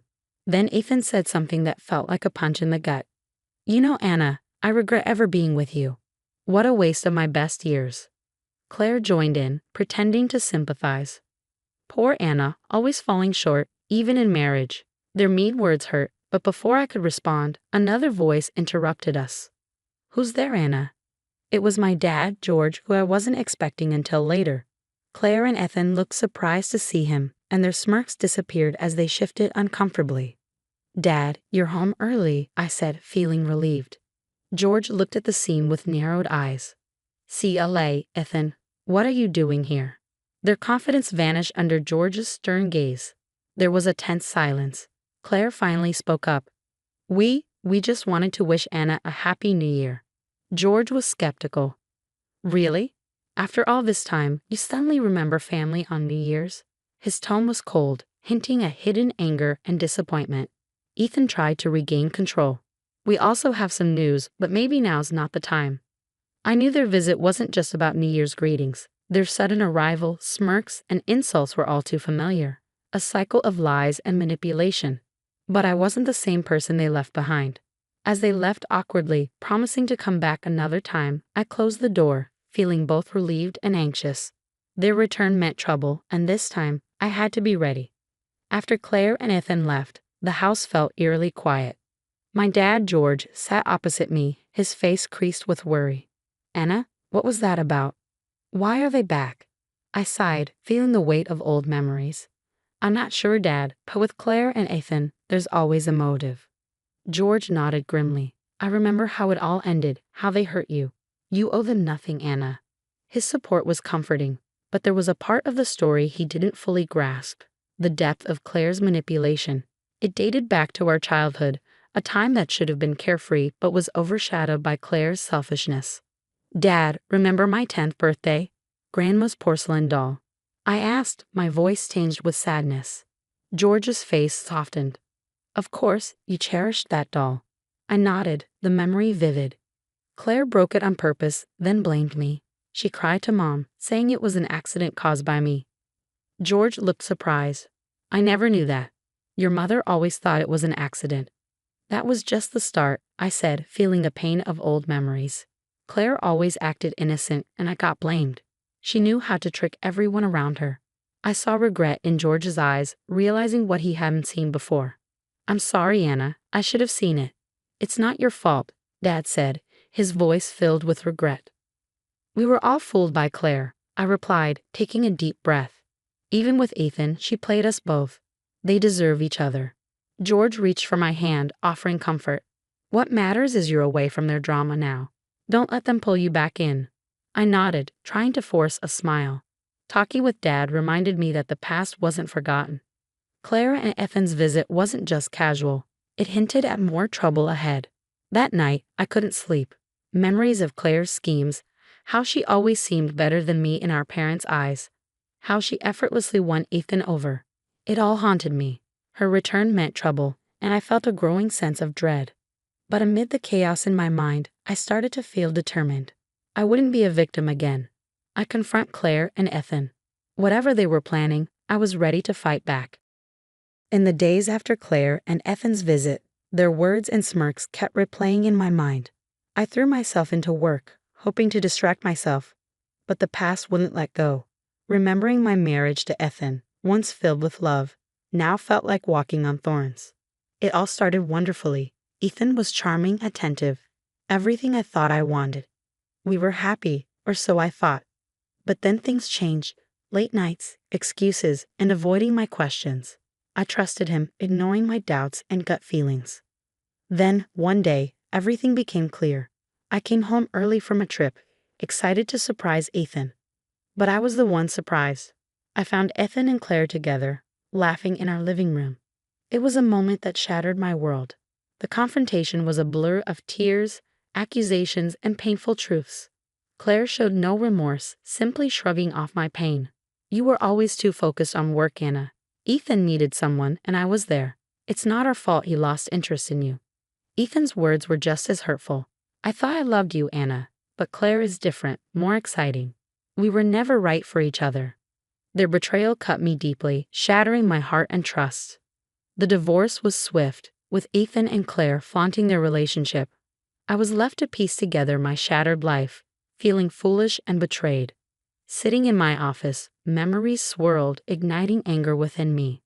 How dare they come back after what they did? How dare they disrupt my peace? But it wasn't just anger. It was a burning need for justice. I wanted them to feel a fraction of the pain they caused. Revenge, once repulsive, now seemed like the only way to close this chapter. I've decided.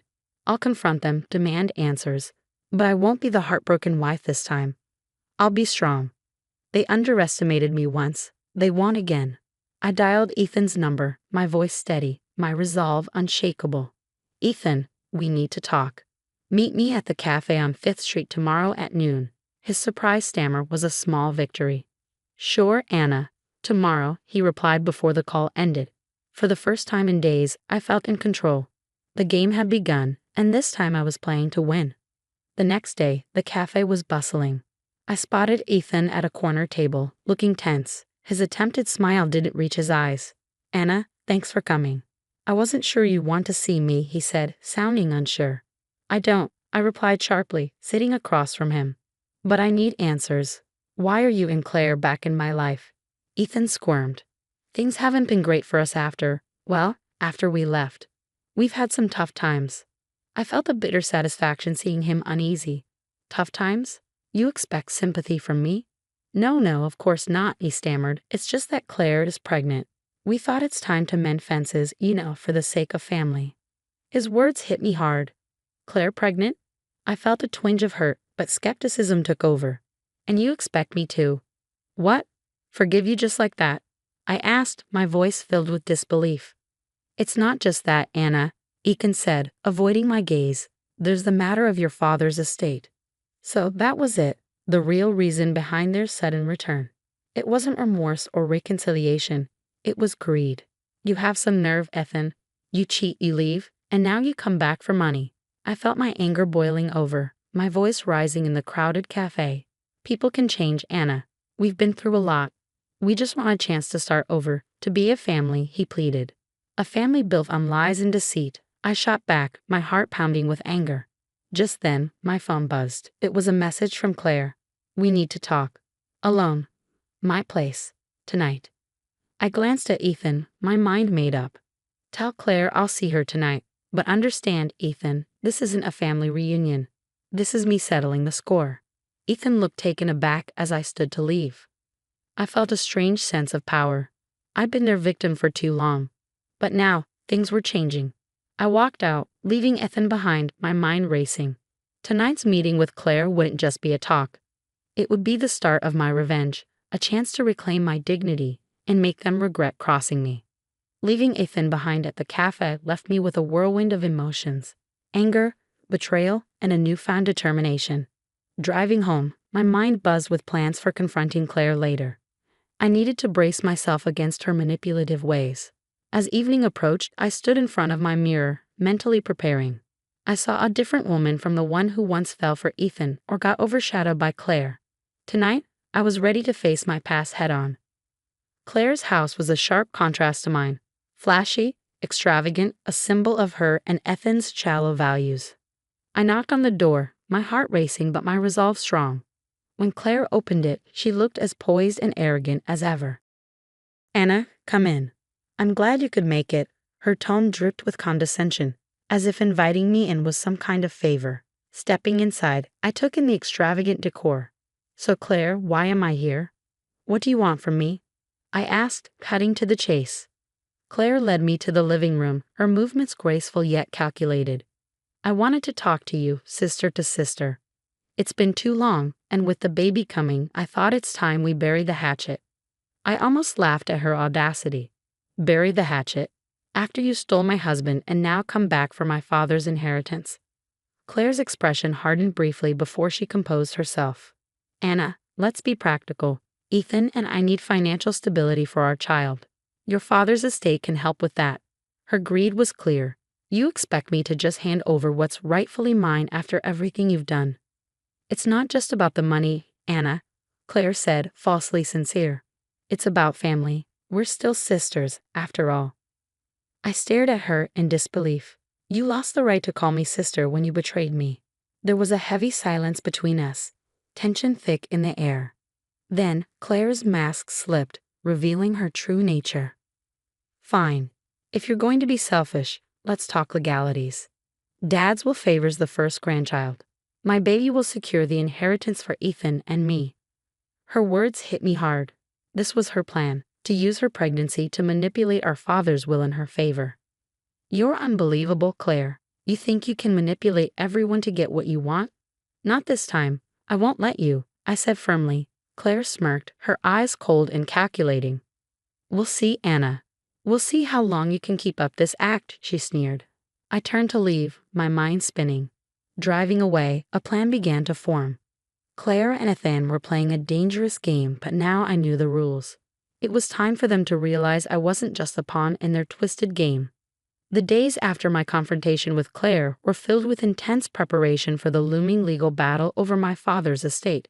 I sought out legal advice, determined to safeguard what was rightfully mine and my father's legacy from Claire and Ethan's greed. As I delved into the legal details, shocking news reached me. Ethan's business, once touted with confidence, had collapsed.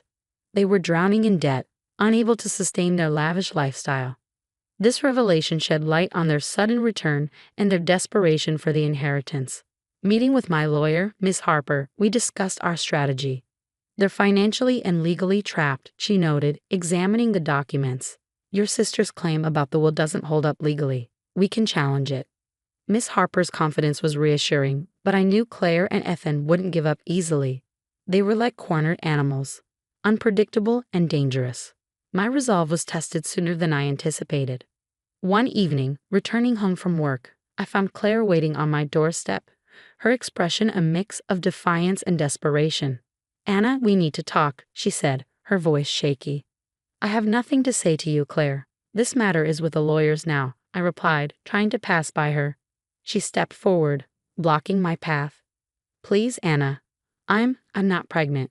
It was a lie, a plan Ethan and I made to influence Dad's will. Her confession, though shocking, didn't surprise me. It was just another deceit in their long list. So you've been lying all this time. What now, Claire? Ready to give up? I asked coldly. Claire's eyes filled with tears, but they didn't sway me.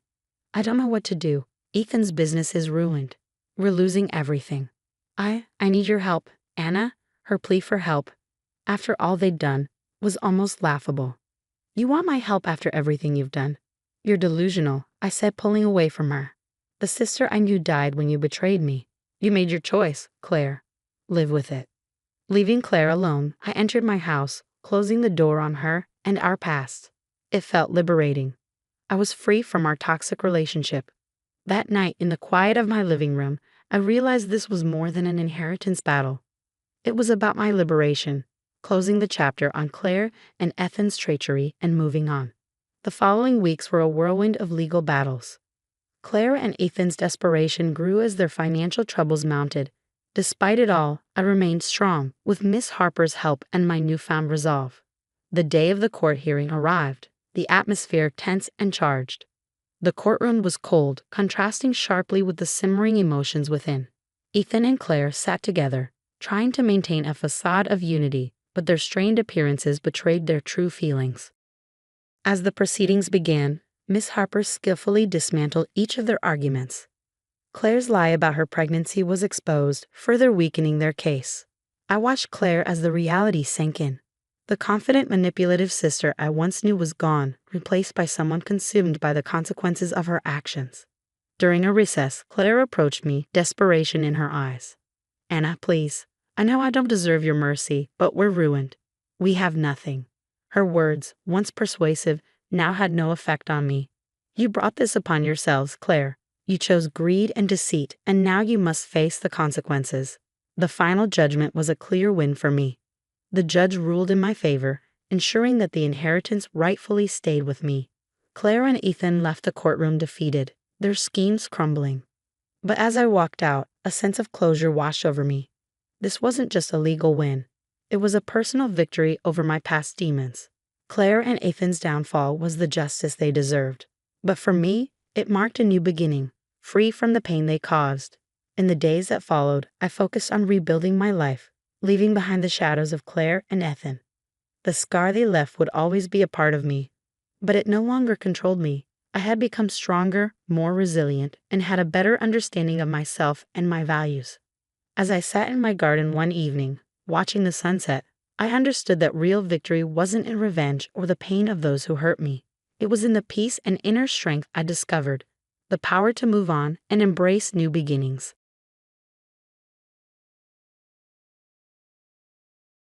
Did you really think you could just move your parents into our home without asking me, Ryan? I asked, my voice shaking with a mix of anger and disbelief.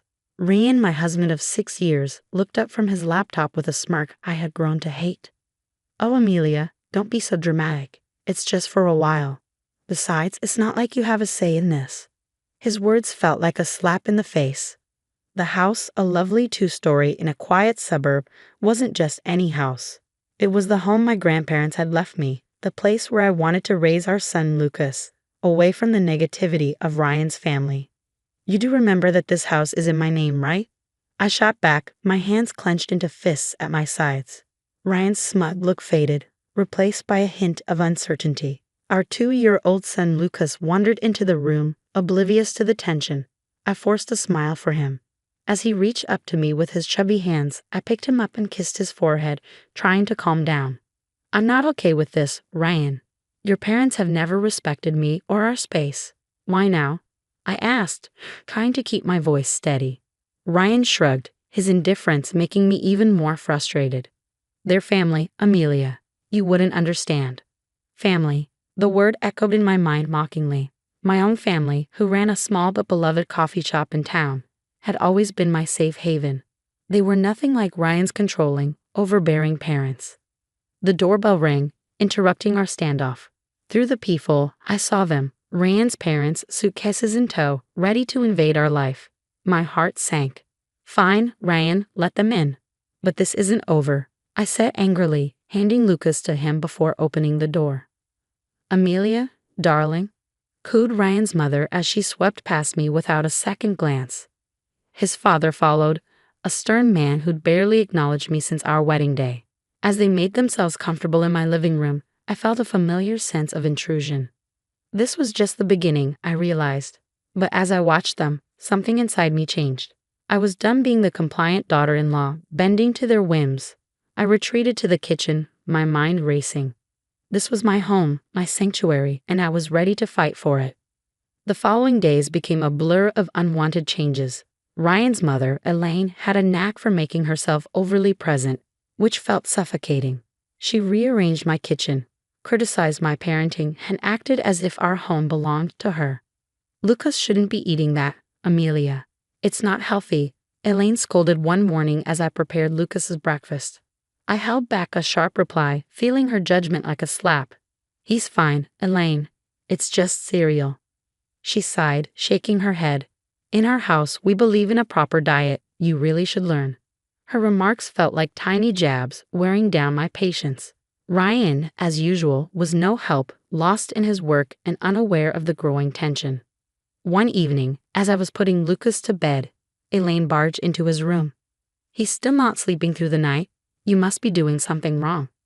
Her words felt like a slap, making me doubt my abilities as a mother. I'm doing my best, I snapped back, unable to hide my frustration. Elaine's eyes narrowed. Clearly, your best isn't good enough. Maybe if you had a real job and some structure in your life. Anger surged through me. This is my house, Elaine. You're a guest here, remember that. Her laugh was cold. Oh dear, Ryan never mentioned how delusional you are. This is his house too, and as his mother, I have every right to be here. The next day, I reached my limit.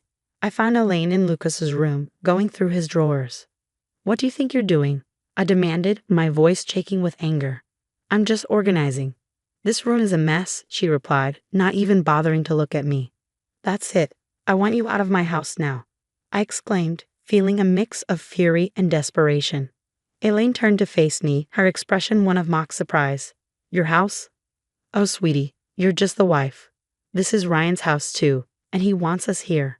I stormed out of the room, my mind swirling with thoughts, Ryan's betrayal, Elaine's intrusion, and how they ignored my feelings. It was too much. I was tired of being pushed around, tired of my home being invaded by people who didn't respect me. That night, as I lay in bed, a plan started forming in my mind.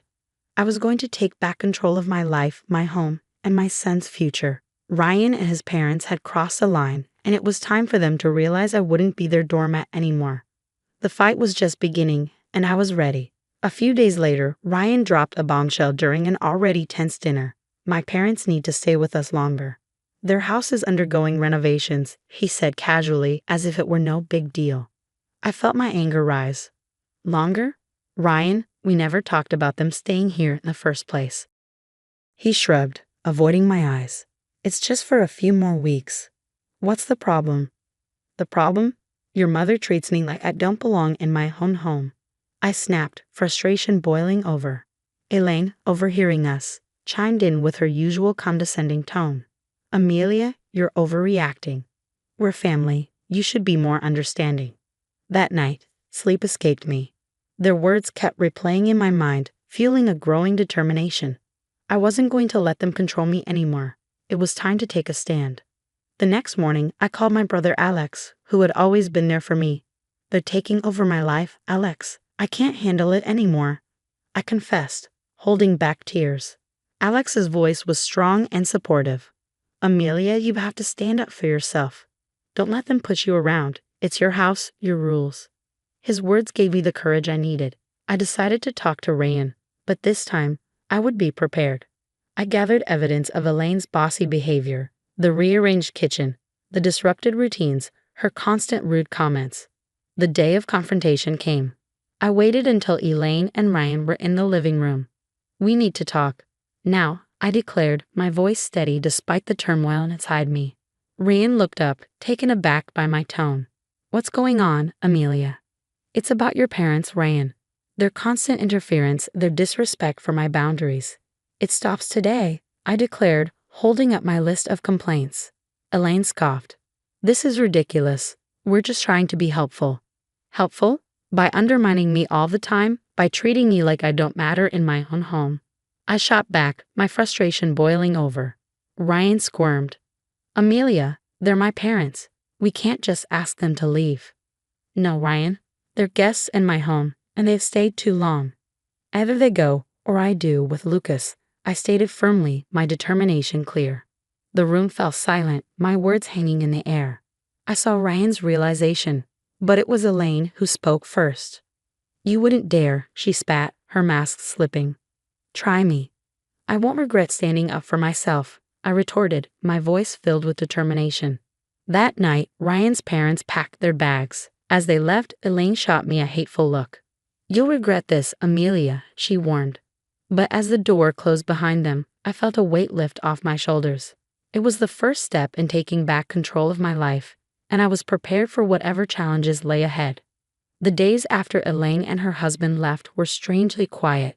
Ryan's attitude towards me became cold and distant, our interactions minimal and strained.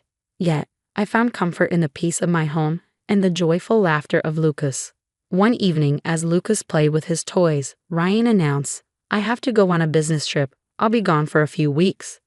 His tone was indifferent, as if our troubled relationship had taken a backseat to his work. Fine, I replied sharply, barely able to hide my relief at the thought of his absence. After Ryan left, the atmosphere in the house shifted, feeling liberating. I started undoing the changes Elaine had made, each adjustment feeling like a small victory. But the real turning point came when I stumbled upon a series of emails on Ryan's laptop, left carelessly open. They revealed an affair, a betrayal that cut deeper than any of his mother's snide remarks. Anger, hurt, and a sense of betrayal swirled inside me. I knew it was time for Ryan to face the consequences. I began planning my next moves meticulously, each step aimed at making Ryan and his family answer for their deceit and manipulation. First, I secured my financial and legal position. I contacted a lawyer, explained my situation, and started the divorce proceedings. Then I focused on the house, a symbol of my grandparents' legacy and my independence. I reached out to a real estate agent. I want to sell the house quickly and quietly, I told her. She was surprised but could sense the urgency in my voice. Are you sure about this, Amelia? Selling the house is a big step, she warned. I've never been more certain, I replied, fueled by a mix of betrayal and newfound determination. The house went on the market and offers came in quickly.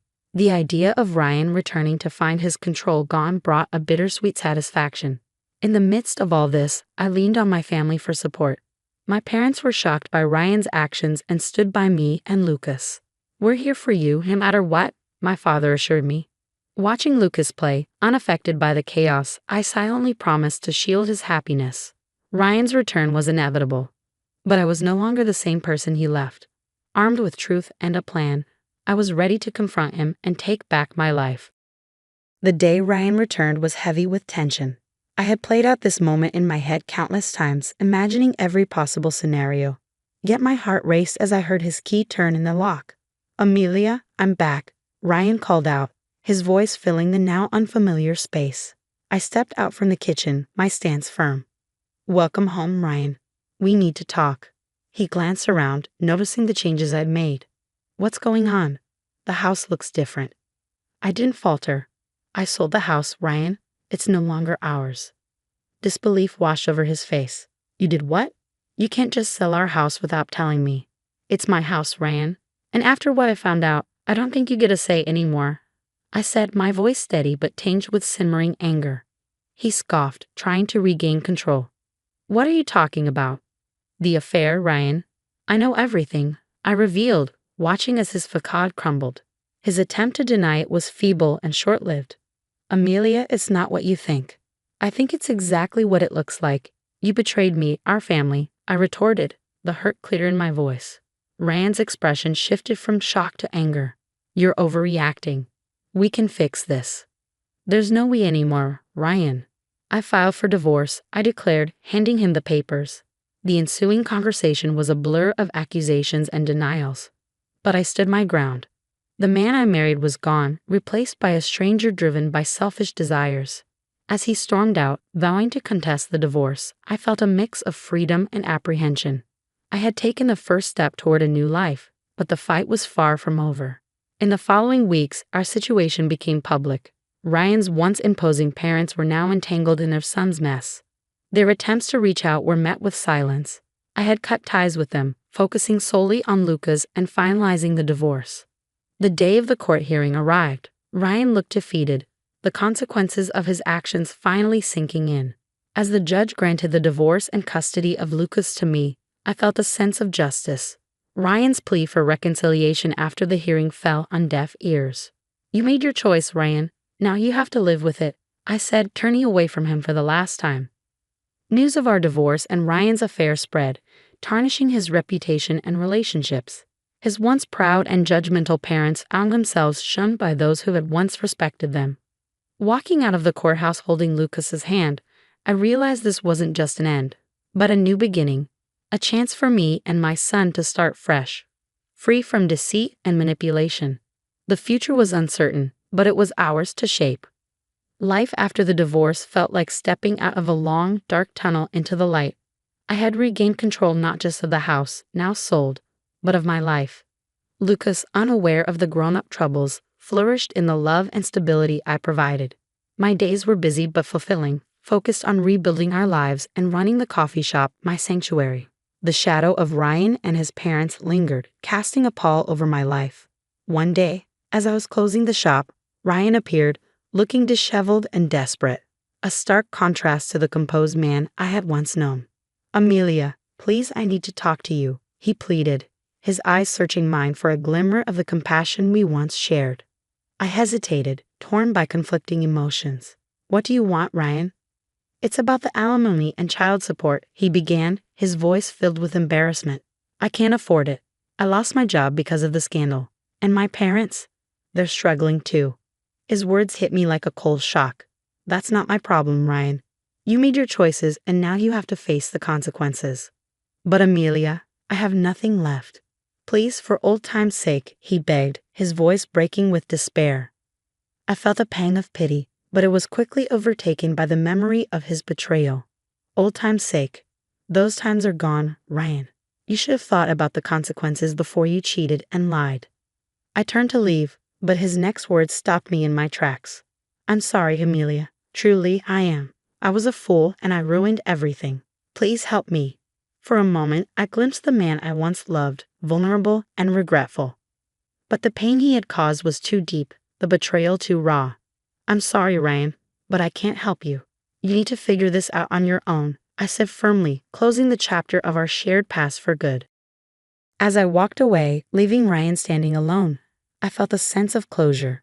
The journey had been painful, filled with betrayal and heartache, but it had led me to a place of strength and independence. Life moved on. Lucas grew, his laughter and curiosity bringing joy to our home. The coffee shop thrived, becoming a place of warmth and community. And as for me, I found contentment in simple pleasures. The aroma of fresh coffee, the sound of Lucas's giggles, and the support of loved ones. Ryan and his parents became distant memories, their legacy a reminder of the consequences of betrayal. My journey taught me resilience and the importance of standing up for oneself. As I locked the shop that evening, I looked up at the sky, its hues signaling the end of another day. I smiled, holding Lucas's hand tightly. Our future was uncertain, but it was bright. We were moving forward, step by step, into a new chapter of our lives.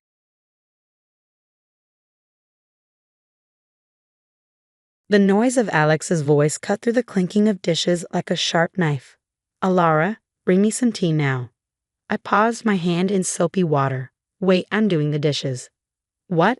His voice was full of disbelief and impatience. Stop that and bring me the tea quickly. Can't you follow simple orders? But, I started, but he cut me off. What a useless wife you are. Make me some sweet coffee, please. It was Mrs. Whitmore, my mother-in-law, speaking from the living room. She was eating a slice of cake she'd taken from the fridge, her eyes glinting with spite. I sighed, looking at the pile of dishes. There are so many. Leave them for later. Just do what we say, useless wife. Alex's words hit like a whip, each one stinging. I was Alara, a 28-year-old working mother feeling trapped in a life that felt more like a prison than a home. I got married at 23, hoping for love and companionship. Instead, I found myself stuck with Alex and his demanding mother. Our 4-year-old son was my only source of joy in a bleak world. We lived in Alex's parents' house, a decision I had to accept under the pretense of taking care of Mrs. Whitmore after my father-in-law passed away. At first, I felt sorry for her, thinking she was grieving, but soon I realized I was just a pawn in her cruel game of domestic control. No matter how much I cooked, cleaned, or worked, it was never enough. My efforts were always met with scorn. My meals were either left untouched or harshly criticized. The stir-fry is so half-hearted, Mrs. Whitmore would sneer. Cook it properly from scratch. I'm busy and can only make simple things, I'd say, trying to sound calm. That's why I hate backtalk from a daughter-in-law, she'd snap. Cook from scratch. Why don't you cook then? You're a good cook, right? I dared to ask once, immediately regretting it.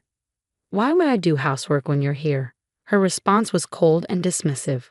Are you out of your mind? Their cruelty got worse over time. They stopped talking to me altogether, as if I were a ghost in my own home. My presence, once just unappreciated, now felt completely invisible. 5 years passed in this suffocating atmosphere. Alex and I turned 35 and 33, respectively. Our son grew up, but the heavy atmosphere in the house didn't change. My mother-in-law, now 63, seemed to enjoy my unhappiness. One evening, as I walked home from work, I felt the heavy realization sink in. My life seemed meaningless. To them, I was like a shadow, unnoticed and ignored. The only person who seemed to see me was my son. The idea of losing even that little bit of recognition was too much to bear. When I got home, I started cooking right away, trying to push away the sadness. I made mapo tofu, fried chicken, and a stir-fry with bell peppers and pork, hoping to make our dinner feel normal. Bring me the mayo, Alex suddenly commanded, breaking his long silence. Sure, here you are, I replied, handing him the mayonnaise. His first words to me in ages weren't thankful or conversational, just another command. It was too much, the final straw. I couldn't tolerate it anymore. The evening got worse when Mrs. Whitmore said, "Clean the toilet." What? Right now? I couldn't believe it. Yes, right now, she insisted, her voice full of bitterness. I couldn't hold back my frustration. Don't say such things while we're eating. It's disgusting, just like your heart. She hissed, and our argument quickly escalated, with Alex joining in, demanding. I apologized to his mother, but stood my ground for the first time in years. The conflict reached its peak, and I made a decision. I needed to get out of this toxic situation, for my son's sake as well as my own. I went to my room determined. I downloaded divorce papers, filled them out, and handed them to Alex. He was shocked, but I felt nothing but determination. I'm filing these, I said firmly. As I faced my husband's surprised expression, I realized I had finally stepped out of the shadows. It was time to take control of my life. In the days after I declared my intention to divorce, there were a lot of angry looks and hurtful words, but in the middle of it all, I felt a strange sense of freedom. One evening, as I served dinner, Mrs. Whitmore looked at the meal with disgust. You call this food? Even a child cooks better. I held back my frustration, focusing on my son's smile. Eat up, sweetheart. I made your favorite tonight. Alex jumped in, sarcastic. Oh, now suddenly you're the perfect mother, huh? What a joke. I could feel anger rising, but I stayed calm. I'm just trying to make a nice dinner for our son. Mrs. Whitmore scoffed.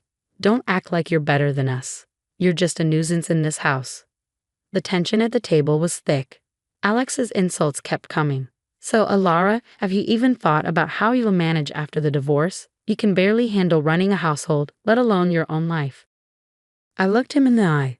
I've been supporting this family for years. I'm not worried about taking care of myself and our son. His smirk faded slightly, a hint of unease crossing his face. Mrs. Whitmore quickly stepped in. Don't be ridiculous. You rely on us more than we rely on you.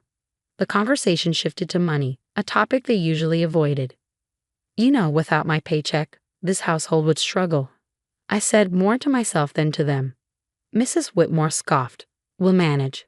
We don't need your charity. But Alex's silence said it all. He knew the truth. Without my income, they would be in trouble. In the following days, their behavior became more unpredictable.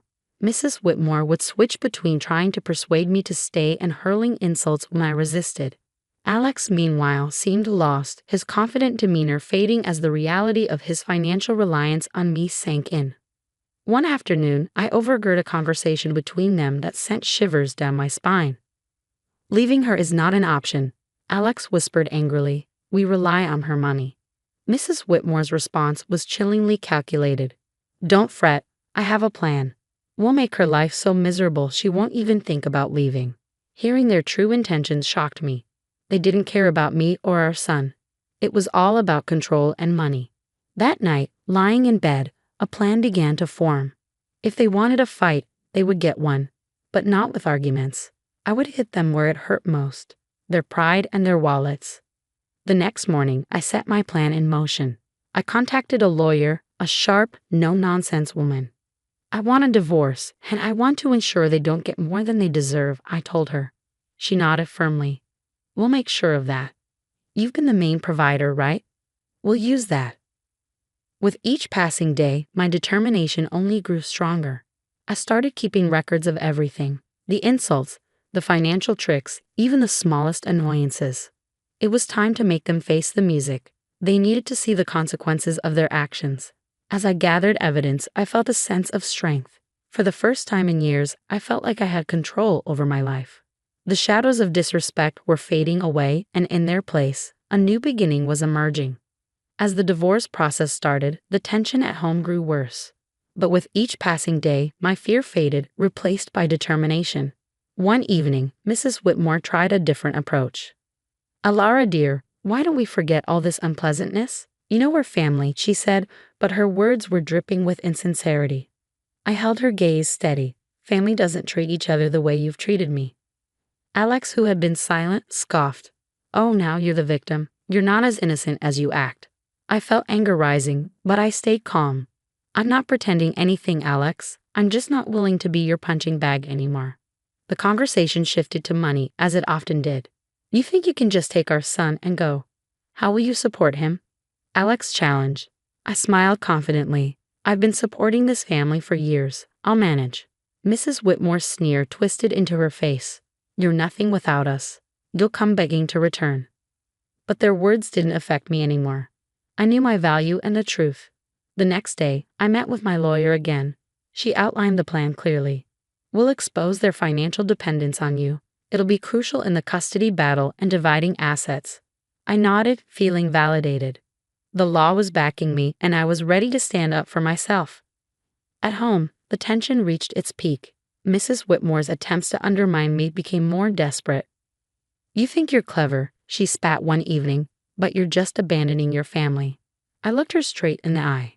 No, I'm finally standing up for myself. Alex joined in, his voice full of anger. You'll regret this. You can't survive without me. But I wasn't afraid of his threats anymore.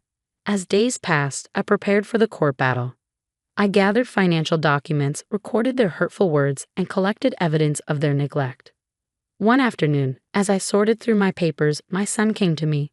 Mom, are we going to be okay? His voice was small and uncertain. I pulled him close, feeling a surge of protectiveness. Yes, sweetheart, we're going to be just fine. We're leaving this place and starting a new happy life. Just you and me. His arms tightened around me, and in that moment, I knew I was doing the right thing. I was fighting for my son's future, not just for myself. The day of the court hearing approached, bringing a sense of impending freedom. I was ready to confront Alex and Mrs. Whitmore, to put an end to their control and abuse. I was ready to take back my life and give my son the peace and happiness he deserved. It was time for justice, and I was determined to see it through. The day of the court hearing arrived, a day I had been dreading yet eagerly awaiting. Sitting across from Alex and Mrs. Whitmore in the courtroom, I felt a surreal mix of emotions. This was the moment of change. The proceedings began formally. Alex's lawyer painted him as a devoted husband and father, unfairly accused. Mrs. Whitmore portrayed herself as a grieving mother-in-law, mistreated by an ungrateful daughter-in-law. But their act was transparent, their lies obvious. When it was my turn to speak, I spoke clearly, my voice steady. I have been the only one working to support this family for years. My husband's unemployment and his mother's manipulation have caused constant strain. Alex interrupted, pretending to be hurt. Alara, how can you say these things? I turned to him, my gaze firm. Support isn't just words, Alex. It's about actions, and your actions have been selfish and cruel. The judge listened as I presented my evidence. Financial documents, recordings of their verbal abuse, testimonies from neighbors who had witnessed their behavior. The truth was clear. As the evidence piled up, Alex's facade crumbled. Mrs. Whitmore's calm demeanor cracked, revealing her true nature. The courtroom fell silent, tension thick in the air. Then came the bombshell that sealed their fate. My lawyer presented evidence, photographs and documents proving Alex's infidelity and Mrs. Whitmore's affair with a neighbor, Mr. Harwood. The courtroom buzzed as the images were shown, revealing their deceit for all to see. Alex paled, his eyes wide with shock. Mrs. Whitmore's anger twisted her expression, her hands shaking. You violated our privacy, she shrieked, her voice piercing. I met her gaze calmly. No, I exposed the truth, a truth you both tried to hide for too long. The judge called for order, but the damage was done. Their credibility crumbled, their lies laid bare. As the hearing ended, the judge's decision was clear. I was granted full custody of our son, and assets were divided fairly. Alex and Mrs. Whitmore were left with nothing but their ruined reputations. Walking out of the courtroom, I felt like a burden had been lifted. The years of manipulation and abuse were finally behind me. I had stood up to them and won. But the best moment was when my son ran into my arms outside, his face beaming with relief. We did it, Mom, he said happily. Yes, we did, I replied, hugging him tightly. We're free now. This is just the beginning for us. As we walked away together, I knew this victory wasn't just for me. It was for anyone who's ever felt small or powerless. It was for truth and fairness. It was the start of a new chapter, one filled with hope and a better future. The aftermath of the court ruling was swift and chaotic. News of Alex and Mrs. Whitmore's deceit spread quickly, staining their reputations in our small community. They could no longer hide behind their facade of respectability. In the days after the verdict, I focused on rebuilding my life with my son, but I couldn't ignore the satisfaction of knowing they were facing the consequences. One evening, while preparing dinner, I had an unexpected visitor, Mrs. Harwood, Mr. Harwood's wife, her eyes filled with tears. "Alara, I heard everything. I can't believe what Sylvia, Mrs. Whitmore, did," she said, her voice trembling with pain. I invited her in, offering a cup of tea. As we sat at the kitchen table, she poured out her heartache. I trusted her as a neighbor, as a friend, and to think she was having an affair with my husband. I listened, offering comfort. It was clear Mrs. Whitmore's actions had caused more damage than she anticipated. The next day, I ran into Alex in town. He looked defeated, a shadow of his former self, his arrogance gone. I paused, facing him. "What's left to say, Alex?" He shifted uncomfortably, avoiding my gaze. "I'm sorry for everything. I didn't realize how much I relied on you, on your strength." His apology, though belated, marked a shift in power. He had lost everything: his pride, his home, his family.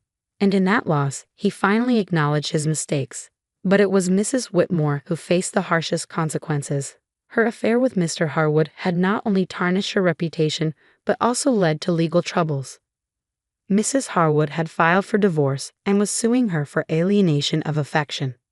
I heard about Mrs. Whitmore's downfall through whispers and rumors from neighbors, painting a picture of a woman brought down by her own actions. She became an outcast, rejected by those she once called friends.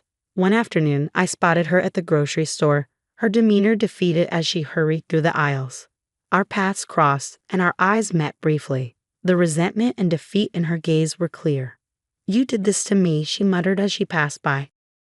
I watched her go, feeling a mix of pity and vindication.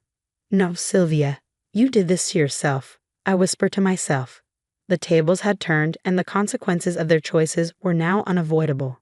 Alex and Mrs. Whitmore were facing the consequences of their years of deceit and manipulation. As I saw them struggle, I understood that the greatest revenge was living well, free from their toxicity. Refocusing on my son and our new life, I realized this wasn't just about revenge. It was about freedom, breaking away from abuse and control. Looking ahead, I knew the best was yet to come.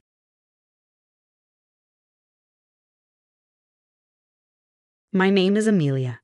I didn't grow up rich, but I still managed to get a job and get married. My husband's name is Edward, and he works at a fancy hotel. I thought my life would be a fairy tale, but things didn't turn out that way.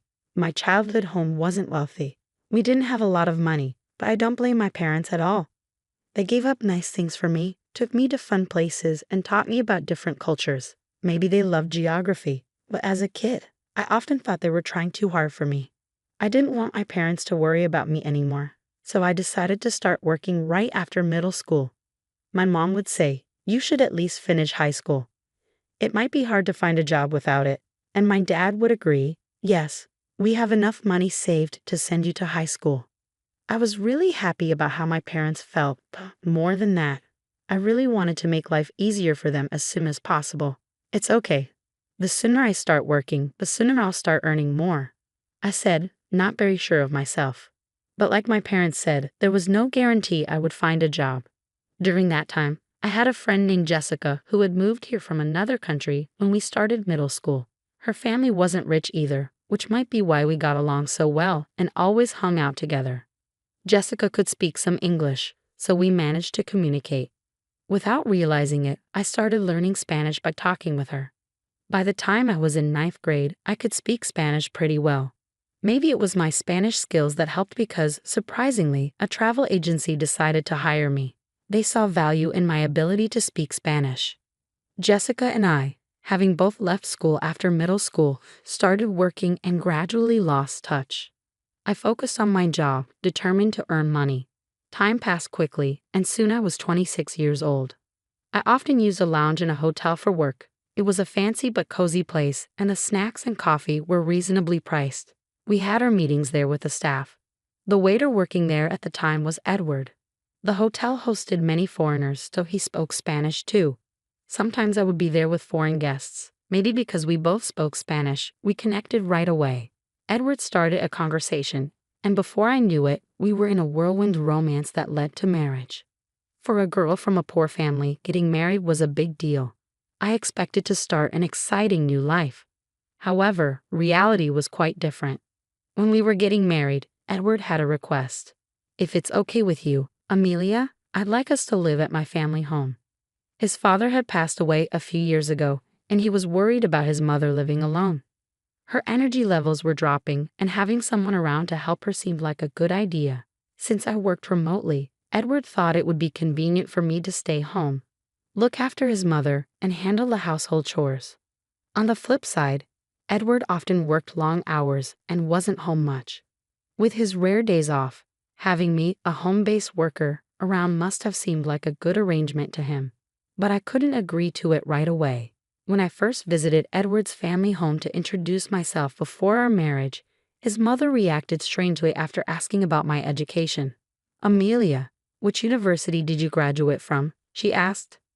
When I honestly replied, well, I didn't go to college.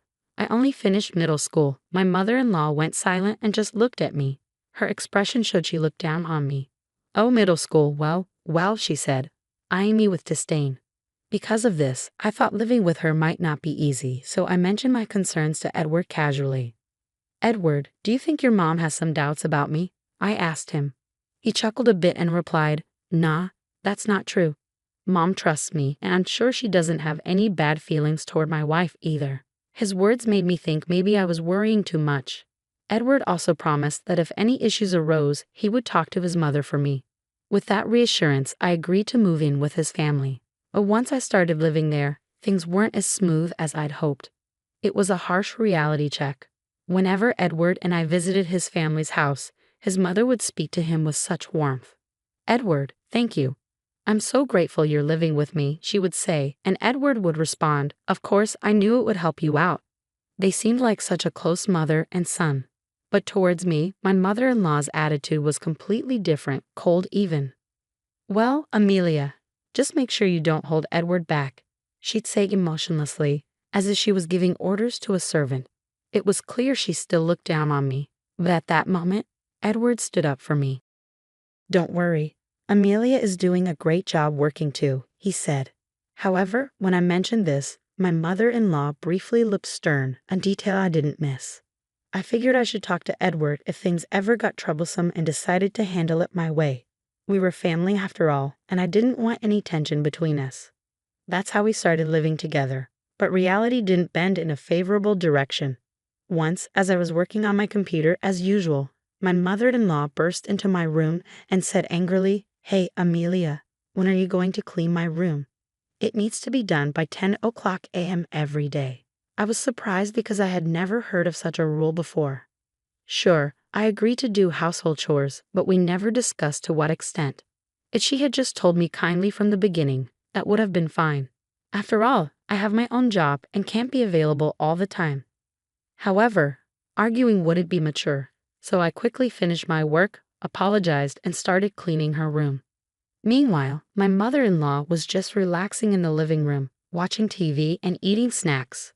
Edward had mentioned concerns about his mother's health, but she seemed well enough to clean her own room.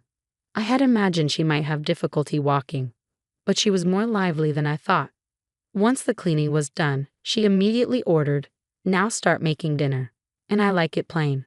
I won't tolerate anything too strong. She even told me to go shopping for ingredients right away. I thought it was too early to start cooking, but I decided to get it done and return to my work. When I got back from shopping, my mother-in-law was surprisingly still relaxing. It was hard not to feel annoyed, but I chose to hold back and just finish what needed to be done. I thought maybe she was testing me, hoping she'd understand in time, but that hope lingered for months. There were days when she complained about me being just 5 minutes late with the laundry or that the bathtub wasn't cleaned perfectly, nitpicking to an almost obsessive degree. Before I knew it, I ended up doing all the chores around the house, while my mother-in-law just lounged around. Honestly, if she had the energy to nitpick, she could very well do some chores herself. I started to worry that if this continued, it would start affecting my job too. That was the last thing I needed, so I decided to wait until the evening to talk to Edward about it. Once my mother-in-law had gone to bed, I told him everything. Hey, I think your mom just doesn't like me. I'm getting so tired of being constantly criticized. But Edward just chuckled and said, come on, that can't be true. Mom's a kind person. There won't be any issues as long as Amelia doesn't do anything strange. Please try to get along with her. He didn't believe me. Maybe it's because she's always doting on him and never complains to him. In fact, when Edward's around, my mother-in-law says, Amelia, why don't you take a break and have some tea? But even knowing that, there's a limit to my patience with this kind of life. I spend all day doing household chores and end up having to work on my job at night. To be honest, my trust in Edward is starting to fade. If nothing changes, I might just collapse from all the stress. Then, in the midst of all this, my mother-in-law dropped a bombshell. Amelia, I'll be away for about a week in about 3 months from now, so make sure you keep the house in order, okay? She sprang this on me out of nowhere. When I asked what was going on, she said, Edward suggested we go on an overseas vacation. That's my boy, always knowing. I was thrilled at the thought of traveling abroad. I couldn't wait, but when my mother-in-law dropped the bomb about the vacation, I was shocked. Edward hadn't mentioned a word of it to me, and it seemed like I was being left out, expected to stay behind and manage the house. I needed to talk to Edward about this right away, so I brought it up that night. His response was surprising. Oh, Mom already told you, but you're coming too, right? It turned out we had misunderstood each other. It seems my mother-in-law had lied to me. Even if Edward wants me to go, I can't possibly enjoy a trip with her. In frustration, I told him, I don't want to go. I can't possibly have a good time with your mother. Then Edward completely lost it and lashed out. Amelia, what the heck are you saying? How long are you going to keep up this childish nonsense? I won't allow you to speak ill of Mom like that. You better reflect on this. It's a vacation abroad for crying out loud, and I want to enjoy it too, he retorted. I was completely shocked. I couldn't believe Edward wouldn't trust me this much. Staying in that house had become nothing but agony for me. To prove to Edward that I was telling the truth, I decided to take action. The next day, since Edward was off work, the three of us had breakfast together. That's when I confronted my mother-in-law. You're trying to leave me out of the trip abroad, aren't you?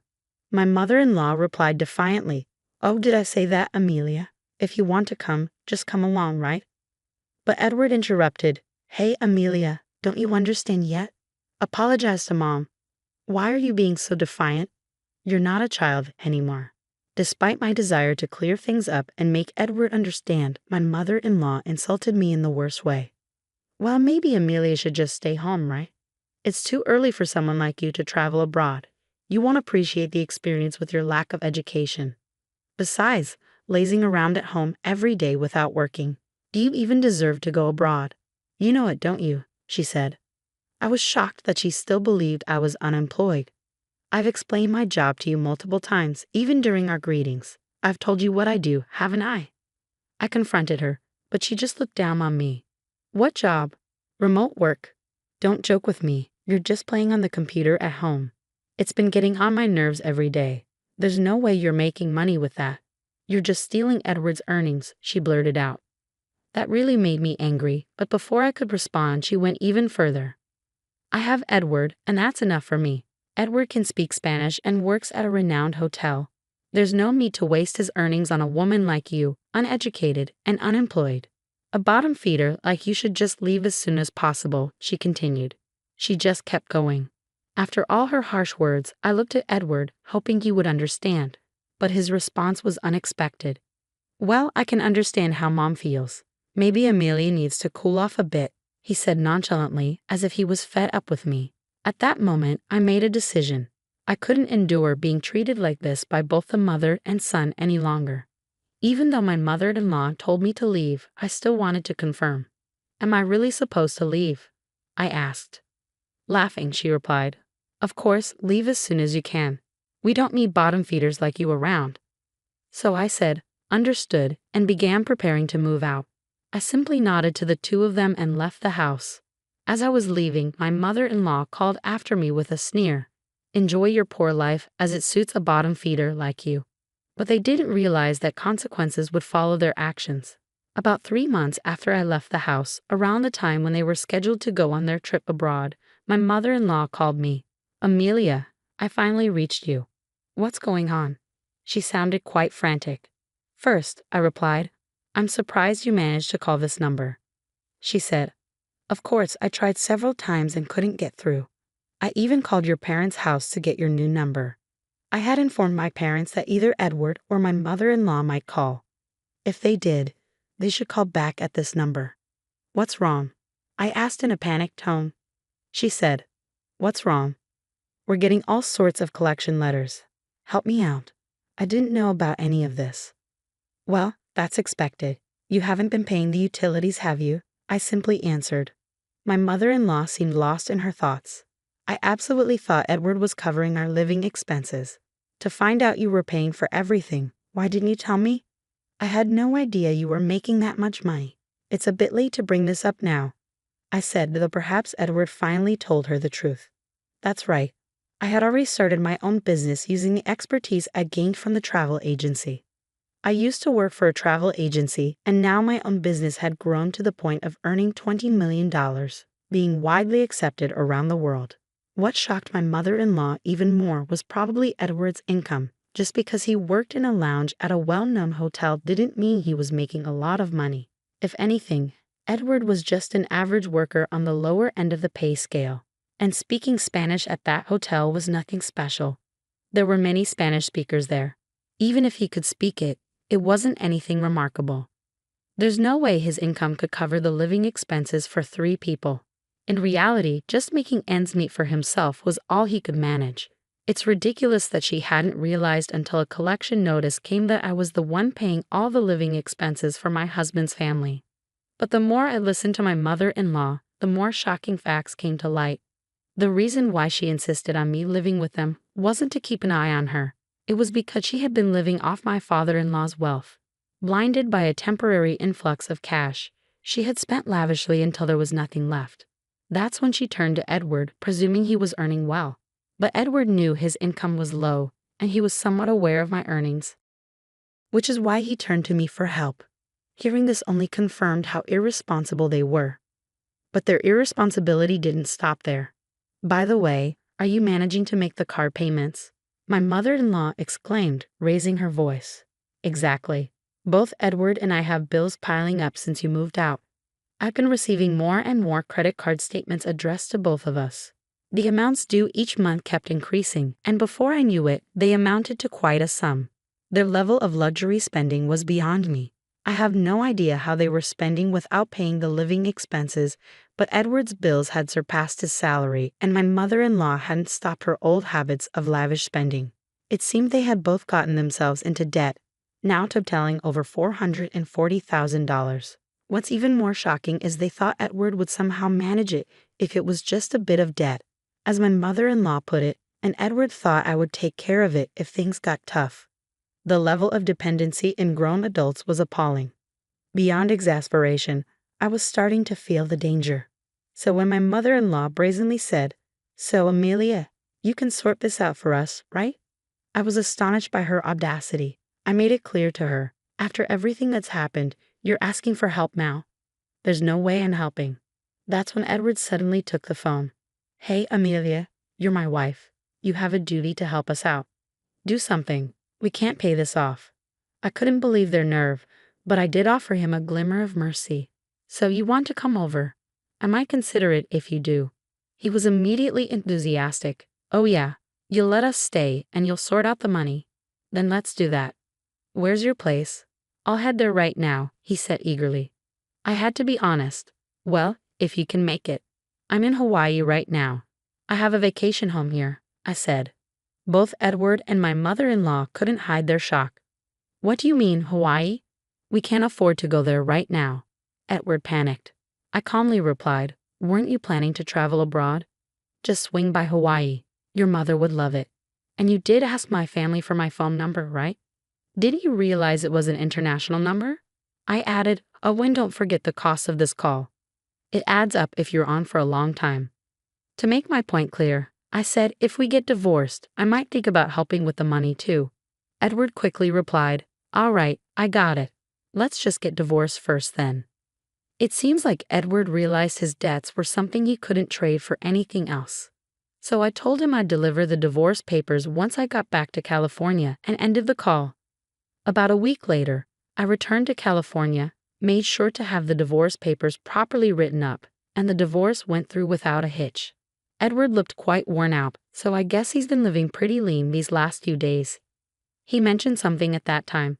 It turns out he had been counting on my money for the overseas trip as well. Hearing that didn't even surprise me anymore. They probably thought I would pay off their debts, but of course I had no intention whatsoever of doing that. What I proposed was, first of all, for both of them to stop living so extravagantly, and then for Edward and my mother-in-law to work hard. I told them if they did, they could eventually pay off the debt and at least manage the basics. When Edward heard this, he lashed out. Hey, that's not what you promised. You were supposed to think about the debt. But I was like, that's why I did you a favor by thinking of a way for you guys to handle your debt repayment. So good luck. Once you can afford to travel abroad again, I'll invite you to my Hawaii villa, I said with a touch of sarcasm and left their place. Afterward, they both seemed to be working themselves to the bone from dawn till dusk, barely scraping by. It's probably a good lesson for them since they've had it easy until now. On a different note, I heard that Jessica also built a house in Hawaii. I had a reunion with her after so long. She took up a job that took her around the world after graduating from middle school and now seems to be a company president just like me. She had her parents come over to the house she bought, and they are living it up together. So I called my parents over from California, and we started living here. Now, I sometimes visit Jessica's place. We both feel blessed to be able to give back to our parents and encourage each other as we work hard at our jobs.